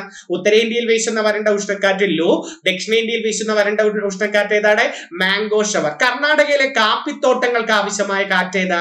Cherry blossom. കർണാടകയിലെ കാപ്പിത്തോട്ടങ്ങൾക്ക് ആവശ്യമായ കാറ്റ് ചെറി ബ്ലോസം. ആസാം, ബംഗാൾ, ബീഹാർ എന്നിവിടങ്ങളിലെ ഇടിയോടുകൂടിയ പേമാരി ഏതാ? നോർവെസ്റ്റർ അല്ലെങ്കിൽ കാൽവൈശാഖി. ആസാം, ബംഗാൾ, ബീഹാർ എന്നിവിടങ്ങളിലെ ഇടിയോടുകൂടിയ പേമാരി ഏതാണ്? നോർവെസ്റ്റർ അഥവാ കാൽവൈശാഖി. പ്രധാനപ്പെട്ട 2 കാപ്പിക്കുരു ഏതാ? പ്രധാനപ്പെട്ട 2 കാപ്പിക്കുരുകൾ, ഇന്ത്യയിലെ പ്രധാന വിപണിയിൽ വന്ന കാപ്പിക്കുരു അറബിക്ക, റോബസ്റ്റ. എവിടെയായിരുന്നു? Arabica, robusta. കാപ്പി ഏറ്റവും കൂടുതൽ ഉത്പാദിപ്പിക്കുന്ന സംസ്ഥാനം ഏതാ? കാപ്പി ഏറ്റവും കൂടുതൽ കർണാടക. കർണാടകയിൽ ഏറ്റവും കൂടുതൽ ഏതൊക്കെയാ? കാപ്പി, കുരുമുളക്, സ്വർണം, ചന്ദനം, സൂര്യകാന്തി. കാപ്പി, കുരുമുളക്, സ്വർണം, ചന്ദനം, സൂര്യകാന്തി. അതുപോലെ ആന ഏറ്റവും കൂടുതൽ എവിടെയെന്ന് ചോദിച്ചാലും, ചോളം ഏറ്റവും കൂടുതൽ എവിടെയെന്ന് ചോദിച്ചാലും കർണാടക. അപ്പം കർണാടകയിലെ നേരത്തെ നമ്മൾ ഉത്തർപ്രദേശിൽ ചോളമല്ല, ഗോതമ്പ്, കരിമ്പ്, പഞ്ചസാര, ബാർലി. ഈ ചോളം വരുന്നത് കർണാടകയിലാണ്. അപ്പം കർണാടകയിൽ കാപ്പി, കരിമ്പ്, കാപ്പി, പിന്നെ നമ്മൾ പഠിച്ചത് കുരുമുളക്, പിന്നെ ചോളം. ഇതൊക്കെ ഏറ്റവും കൂടുതൽ കർണാടകയിലാണ്. ബന്ദിപ്പൂർ നാഷണൽ പാർക്ക് എവിടെ? കർണാടകയിലാണ്. ബന്ദിപ്പൂർ നാഷണൽ പാർക്ക് എവിടെയെന്ന് ചോദിച്ചാൽ നമ്മൾ പറയേണ്ടത് കർണാടകയിലാണ് പറയേണ്ടത്. ആദ്യത്തെ കാപ്പി കൃഷി തുടങ്ങിയതും കർണാടകയിലെ ചിക്ക്മാംഗ്ലൂരിലെ ബാബാബുദാൻ എന്ന് പറയുന്ന സ്ഥലത്താണ്. ഇന്ത്യയിലെ ആദ്യത്തെ കാപ്പി കൃഷി തുടങ്ങിയത് ചിക്ക്മാംഗ്ലൂരിലെ ബാബാബുദാൻ എന്ന് പറയുന്ന സ്ഥലത്താണ്. കേരളത്തിൽ കാപ്പി ഗവേഷണ കേന്ദ്രം എവിടെ? കേരളത്തിൽ കാപ്പി ഗവേഷണ കേന്ദ്രം എവിടെയെന്ന് ചോദിച്ചാൽ വയനാട്ടിലെ ചൂണ്ടയിലാണ്. കാപ്പി ഗവേഷണ കേന്ദ്രം വയനാട്ടിലെ ചൂണ്ടയിൽ. കേരളത്തിൽ ഇഞ്ചി ഗവേഷണ കേന്ദ്രം വയനാട്ടിലെ അമ്പലവയലാണ്. കേരളത്തിലെ ഇഞ്ചി ഗവേഷണ കേന്ദ്രം വയനാട് അമ്പലവയൽ. ഏത്തവാഴ ഗവേഷണ കേന്ദ്രം കണ്ണാറ. കിഴങ്ങുവിള ഗവേഷണ കേന്ദ്രം ശ്രീകാര്യം. തോട്ടവിള ഗവേഷണ കേന്ദ്രം കാസർഗോഡ് കുടിലു. തോട്ടവിള ഗവേഷണ കേന്ദ്രം കാസർഗോഡ് കുടിലു. സുഗന്ധവിള ഗവേഷണ കേന്ദ്രം കോഴിക്കോട്. സുഗന്ധവിള ഗവേഷണ കേന്ദ്രം കോഴിക്കോട്. കശുവണ്ടി ഗവേഷണ കേന്ദ്രം ആനക്കയവും മാടക്കത്തറയും. ആനക്കയവും മാടക്കത്തറ. ആനക്കയം മലപ്പുറം, മാടക്കത്തറ തൃശ്ശൂര്. കുരുമുളക് ഗവേഷണ കേന്ദ്രം കണ്ണൂര് പന്നിയൂർ. വെളുത്തുള്ളി ഗവേഷണ കേന്ദ്രം ഇടുക്കിയിലെ വട്ടവട. വെളുത്തുള്ളി ഗവേഷണ കേന്ദ്രം ഇടുക്കിയിലെ വട്ടവട. എള്ള് ഗവേഷണ കേന്ദ്രം കൊല്ലം ഓണാട്ടുകര. എള്ള് ഗവേഷണ കേന്ദ്രം കൊല്ലം ഓണാട്ടുകര. കണ്ടൽക്കാട് ഗവേഷണ കേന്ദ്രം കൊല്ലം ആയിരം തെങ്ങാണ്. കണ്ടൽക്കാട് ഗവേഷണ കേന്ദ്രം കൊല്ലം ആയിരം തെങ്ങ്. കേരളത്തിൽ കണ്ടൽ മ്യൂസിയം സ്ഥിതി ചെയ്യുന്നത് കൊയിലാണ്ടിയിലാണ്. കണ്ടൽ ഗവേഷണ കേന്ദ്രം ആയിരം തെങ്ങിലും കണ്ടൽ മ്യൂസിയം ഏതാണ്? കൊയിലാണ്ടിയിലാണ്. കണ്ടൽക്കാടുകൾ ഏറ്റവും കൂടുതലുള്ള ജില്ല കണ്ണൂരാണ്. കേരളത്തിൽ കണ്ടൽക്കാടുകൾ ഏറ്റവും കൂടുതലുള്ള ജില്ല ഏതാണ്? കണ്ണൂരാണ്. കണ്ടൽക്കാടുകൾക്കിടയിൽ എന്റെ ജീവിതം എന്ന പ്രശസ്ത കൃതി എഴുതിയത് കല്ലേലിൽ പൊക്കുടനാണ്. കണ്ടൽക്കാടുകൾക്കിടയിലെ എന്റെ ജീവിതം എഴുതിയത് ആരാണ്? കല്ലേലിൽ പൊക്കുടൻ. കണ്ടൽക്കാടുകൾക്ക് ആവശ്യമായ, കണ്ടൽ വനങ്ങൾക്ക് ആവശ്യമായ മണ്ണ് ഏതാണ്? പീറ്റ് മണ്ണ്. കണ്ടൽ വനങ്ങൾക്ക് ആവശ്യമായ മണ്ണ് ഏതാണ്? പീറ്റ്. അപ്പൊ കേരളത്തിൽ കണ്ടൽക്കാടുകൾ ഏറ്റവും കൂടുതൽ കണ്ണൂര്. ഇന്ത്യയിൽ കണ്ടൽക്കാടുകൾ ഏറ്റവും കൂടുതൽ പശ്ചിമ ബംഗാളിലാണ്. ഇന്ത്യയിൽ കണ്ടൽക്കാടുകൾ ഏറ്റവും കൂടുതൽ എവിടെയാണ്? പശ്ചിമ ബംഗാൾ. ഇനി കേരളത്തിൽ കണ്ടൽക്കാടുകൾ നിറഞ്ഞ കായൽ ഏതാന്ന് ചോദിച്ചിട്ടുണ്ട്. അഷ്ടമുടി കായല. കണ്ടൽക്കാടുകൾ നിറഞ്ഞ കായൽ ഏതാണ്? അഷ്ടമുടിക്കായൽ. അതുപോലെ ഈ കേരളത്തിൽ കണ്ടൽക്കാടുകൾ നിറഞ്ഞ ഒരു പക്ഷി സങ്കേത കേന്ദ്രമാണ് മംഗളവനം. കണ്ടൽക്കാടുകൾ നിറഞ്ഞ പക്ഷി സങ്കേത കേന്ദ്രം ഏതെന്ന് ചോദിച്ചാൽ ഏതാണ്? മംഗളവനം. ഈ കേരള തമിഴ്നാട് അതിർത്തിയിലുള്ള ഒരു ക്ഷേത്രമല്ലേ മംഗളാദേവി ക്ഷേത്രം? അത് ഇടുക്കി ജില്ലയിലാണ്. കേരള തമിഴ്നാട് അതിർത്തി തർക്കത്തിലുള്ള ക്ഷേത്രം ഏതാണ്? മംഗളാദേവി ക്ഷേത്രം. അതെവിടെയെന്ന് ചോദിച്ചാൽ നമ്മൾ പറയേണ്ടത് എവിടെയാണ്? ഇടുക്കി ജില്ലയിലാണ്. ഈ കൂടൽ മാണിക്യ ക്ഷേത്രം ഏത് ജില്ലയിലാണ്? കൂടൽ മാണിക്യ ക്ഷേത്രം അത് തൃശ്ശൂർ ഇരിങ്ങാലക്കുടയിലാണ്. കൂടൽ മാണിക്യ ക്ഷേത്രം എവിടെയെന്ന് ചോദിച്ചാൽ ചോറ്റാനിക്കര ക്ഷേത്രം ഏത് ജില്ലയിലാണ്? ചോറ്റാനിക്കര, മകം തൊടൽ എന്നൊക്കെ കേട്ടില്ലേ? അത് എറണാകുളം ജില്ലയിലാണ്. ചോറ്റാനിക്കര ക്ഷേത്രം ഏത് ജില്ലയിൽ?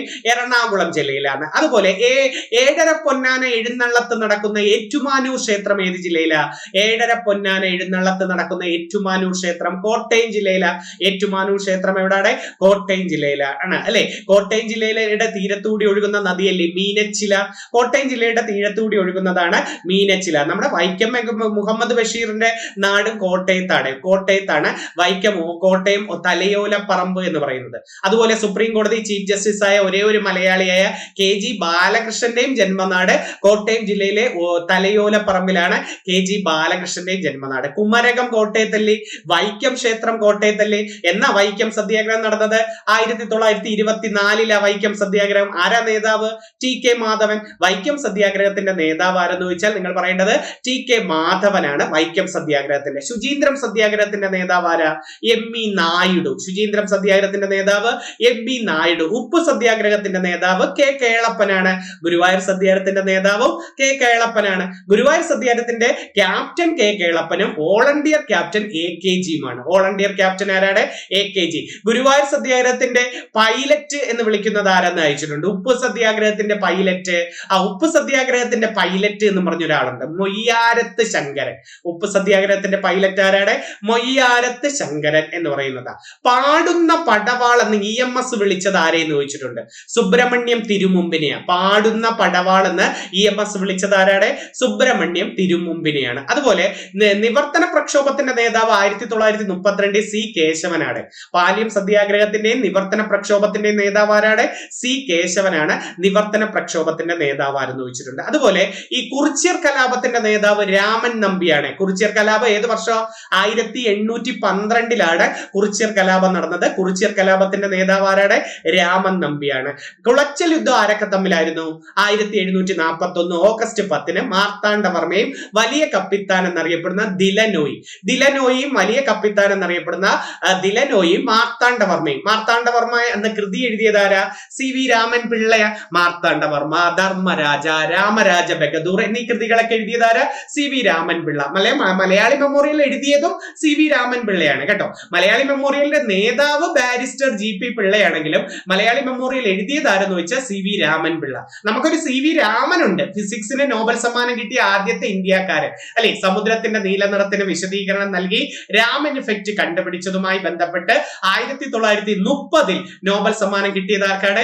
CV രാമനാണ്. ഏത് സംസ്ഥാനത്തുകാരനാണ് CV രാമൻ? തമിഴ്നാടുകാരനാണ്. CV രാമൻ തമിഴ്നാടുകാരനാണ്. ഏറ്റവും കൂടുതൽ ഇന്ത്യൻ രാഷ്ട്രപതിമാരുള്ളതും തമിഴ്നാട്ടിൽ നിന്നാണ്. Doctor S Radhakrishnan, APJ Abdul Kalam, Venkataraman, ഇതൊക്കെ തമിഴ്നാട്ടിൽ നിന്നാണ് രാഷ്ട്രപതിമാർ ഏറ്റവും കൂടുതലുള്ളത് അല്ലെ. ഡോക്ടർ എസ് രാധാകൃഷ്ണന്റെ ജന്മദിനമല്ലയുടെ സെപ്റ്റംബർ 5.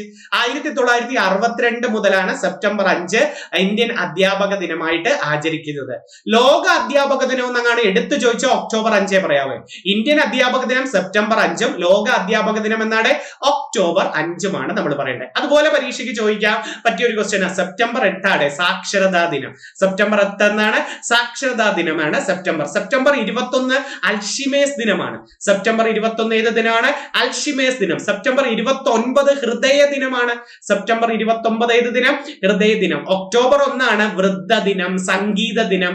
വൃദ്ധ ദിനം, സംഗീത ദിനം എന്നൊക്കെ പറയുന്നത് ഒക്ടോബർ 1 നമ്മൾ പറയേണ്ടത്. അതുപോലെ ഒക്ടോബറുമായി ബന്ധപ്പെട്ട് ഏറ്റവും കൂടുതൽ ചോദിക്കുന്നത് ഒക്ടോബർ 16 ചോദിച്ചിട്ടുണ്ട്, ഭക്ഷ്യ ദിനം. ഒക്ടോബർ 16 ഭക്ഷ്യ ദിനം. ഒക്ടോബർ 13 ഏതാണെന്നറിയാമോ? നമ്മുടെ കേരളത്തിലെ കായിക ദിനം. കേരള കായിക ദിനം ഒക്ടോബർ 13. ഇന്ത്യൻ കായിക ദിനം ഓഗസ്റ്റ് 29ഉം കേരള കായിക ദിനം ഒക്ടോബർ 13ഉമാണ് അല്ലെ. ഒളിമ്പിക്സ് ദിനം എന്നാ? ഒളിമ്പിക്സ് ദിനം നല്ലൊരു ക്വസ്റ്റ്യൻ, ജൂൺ 23. ഒളിമ്പിക്സ് ദിനം എന്താണ്? ജൂൺ 23. ഫുട്ബോൾ ദിനം എന്നാ? ഫുട്ബോൾ ദിനം മെയ് 25. അതൊക്കെ ചിലപ്പോൾ ചോദിക്കാം കേട്ടോ. ലോക ഫുട്ബോൾ ദിനം മെയ് 25. ഒളിമ്പിക്സ് ദിനം ജൂൺ 23 ഒളിമ്പിക്സ് ദിനം എന്ന് വിളിക്കുന്നത്. അത് പരീക്ഷയ്ക്ക് ചോദിക്കാൻ പറ്റിയ ഒരു ക്വസ്റ്റ്യൻ. പ്രമേക ദിനം എന്നാണ്? നവംബർ 14. പ്രമേക ദിനം നവംബർ 14. പക്ഷി നിരീക്ഷണ ദിനം നവംബർ 12. പക്ഷി നിരീക്ഷണ ദിനം സലീം അലിയുടെ ജന്മദിനമല്ലേ? നവംബർ 12. നവംബർ 11 ഇന്ത്യൻ വിദ്യാഭ്യാസ ദിനം. നമ്മുടെ മൗലാന അബുൽ കലാം ആസാദിന്റെ ജന്മദിനമാണ്. ഇന്ത്യൻ വിദ്യാഭ്യാസ ദിനം നവംബർ 11. ഇന്ത്യ വിൻസ് ഫ്രീഡം ആണ് അദ്ദേഹത്തിന്റെ ആത്മകഥയുടെ പേര്, ഇന്ത്യ വിൻസ് ഫ്രീഡം. അതുപോലെ അൽ ഹിലാൽ, അൽ ബലാഖ് എന്നീ പത്രങ്ങൾ അദ്ദേഹത്തിന്റെ. മെക്കയിൽ ജനിച്ച സ്വാതന്ത്ര്യ സമര സേനാനി എന്ന മൗലാന അബുൽ കലാം ആസാദിനെ അറിയപ്പെടുന്നത്. 40 മുതൽ 46 വരെ തുടർച്ചയായി INC-യുടെ പ്രസിഡന്റ് ആയതും മൗലാന അബുൽ കലാം ആസാദ് തന്നെയാണ്. അപ്പൊ അൽ ഹിലാൽ, അൽ ബലാഖ് എന്നീ പത്രങ്ങൾ, ഇന്ത്യ വിൻസ് ഫ്രീഡം എന്ന ആത്മകഥ, അതുപോലെ 40 മുതൽ 46 വരെ തുടർച്ചയായി INC-യുടെ പ്രസിഡന്റായി, ഇന്ത്യയുടെ ആദ്യത്തെ വിദ്യാഭ്യാസ മന്ത്രി എന്നൊക്കെ അറിയപ്പെടുന്നത് ആരാണ്? മൗലാന അബുൽ കലാം ആസാദ്. ഇന്ത്യയുടെ ആദ്യത്തെ ആരോഗ്യമന്ത്രി ഒരു വനിതയായിരുന്നല്ലോ, രാജ്കുമാരി അമൃത് കൗർ. ഇന്ത്യയുടെ ആദ്യത്തെ ആരോഗ്യമന്ത്രി രാജ്കുമാരി അമൃത് കൗർ. ലോകാരോഗ്യ സംഘടനയുടെ തലപ്പത്തെത്തിയ ആദ്യത്തെ വനിത അവരാ. ലോകാരോഗ്യ സംഘടനയുടെ തലപ്പത്തെത്തിയ ആദ്യത്തെ ഇന്ത്യൻ വനിത ആരാണ്? രാജ്കുമാരി അമൃത് കൗർ. പക്ഷേ ഐക്യരാഷ്ട്ര സംഘടനയുടെ പൊതുസഭയിലെ പ്രസിഡന്റായ ആദ്യ ഇന്ത്യൻ വനിത എന്ന് ചോദിച്ചാൽ വിജയലക്ഷ്മി പണ്ഡിറ്റാ പറയേണ്ടത്. അപ്പൊ UN പൊതുസഭയിൽ പ്രസിഡന്റായ ഇന്ത്യൻ വനിത വിജയലക്ഷ്മി പണ്ഡിറ്റും ശേഷം ലോകാരോഗ്യ സംഘടനയുടെ തലപ്പത്തെത്തിയ ആദ്യ ഇന്ത്യൻ വനിത രാജ്കുമാരി അമൃത് കൗറുമാണ് പറയേണ്ടത്. ഇത്രയും ഓർത്തു വെച്ചിരിക്കണേ. ഒത്തിരി നേരം ആയിക്കൊണ്ട് ബോറായി കാണും. അടുത്ത ക്ലാസ്സിലും നല്ലൊരു റിവിഷനും ഒത്തിരി പേര് കറണ്ട് അഫേഴ്സ് കൊണ്ടുവരണേ എന്ന് പറഞ്ഞുകൊണ്ട് ഇതിട്ട് ഇനി അടുത്ത ക്ലാസ്സിൽ കറണ്ട് അഫേഴ്സ് കൊണ്ടുവരാം. സമയമില്ല, എനിക്ക് തോന്നുന്നു ഇനി അടുത്ത ക്ലാസ്സും കൂടെ ആകുമ്പോൾ തീരുമെന്ന് തോന്നുന്നു. തീരും. പിന്നെ ഞാൻ നമുക്ക് പരീക്ഷയുടെ പിറ്റേ ദിവസം ജൂലൈ ഒരു 14-ാം തീയതി ഒരു രാത്രി 7 മണി തൊട്ട് ഒരു 10 മണി വരെ മാക്സിമം ഒരു ലൈവ് വെച്ച് തരാം. ഫുള്ളൊന്ന് റിവിഷൻ എല്ലാ വിഷയവും കൂടെ ഒരു ജൂലൈ 14-ന് വെക്കാം. 17-നോ 18-നോ കണ്ടല്ലേ പരീക്ഷ, അപ്പൊ 14-ഓടുകൂടി വെച്ച് തരാം. ഓക്കെ, ഒത്തിരി സന്തോഷത്തോടെ ഈ ചെറിയൊരു റിവിഷൻ നടത്തുന്നു. ആ കറണ്ട് അഫേഴ്സ് ഒക്കെ എഴുതിയെടുത്ത് അങ്ങ് പഠിക്കണേ, ടെൻഷൻ ഇല്ലാതെ പഠിക്കും. പഴയ റിവിഷൻ ക്ലാസ് ഒക്കെ ഒന്നും കൂടെ ഇട്ട് കേൾക്കണേ. നിങ്ങൾ ഒത്തിരി നല്ല കാര്യങ്ങളൊക്കെ പറഞ്ഞിട്ടുണ്ട്. ഈ അവസാനം മാത്രം ഇട്ടുള്ളത് മാത്രം കേൾക്കാൻ നിൽക്കരുത്. കാരണം ചിലപ്പോൾ നമ്മൾ അന്നൊക്കെ പഠിപ്പിച്ചതൊക്കെ ആയിരിക്കും കയറി വരുന്നത്. അതുകൊണ്ട് ഇതിൽ കിടപ്പുണ്ട്. നിങ്ങൾ യൂട്യൂബിൽ നോക്കിയാൽ മതി, താഴെ കിടപ്പുണ്ട് company board LGS revision class എന്ന് പറഞ്ഞു. ഓക്കെ, ഒത്തിരി സന്തോഷത്തോടെ നിർത്തുന്നു. എല്ലാവർക്കും വിജയാശംസകൾ. നല്ലോണം പോയിരുന്ന് പഠിക്കേ. ഉടനെ നമുക്ക് അടുത്ത ആഴ്ച തന്നെ വീണ്ടും കാണാം. നന്ദി, നമസ്കാരം.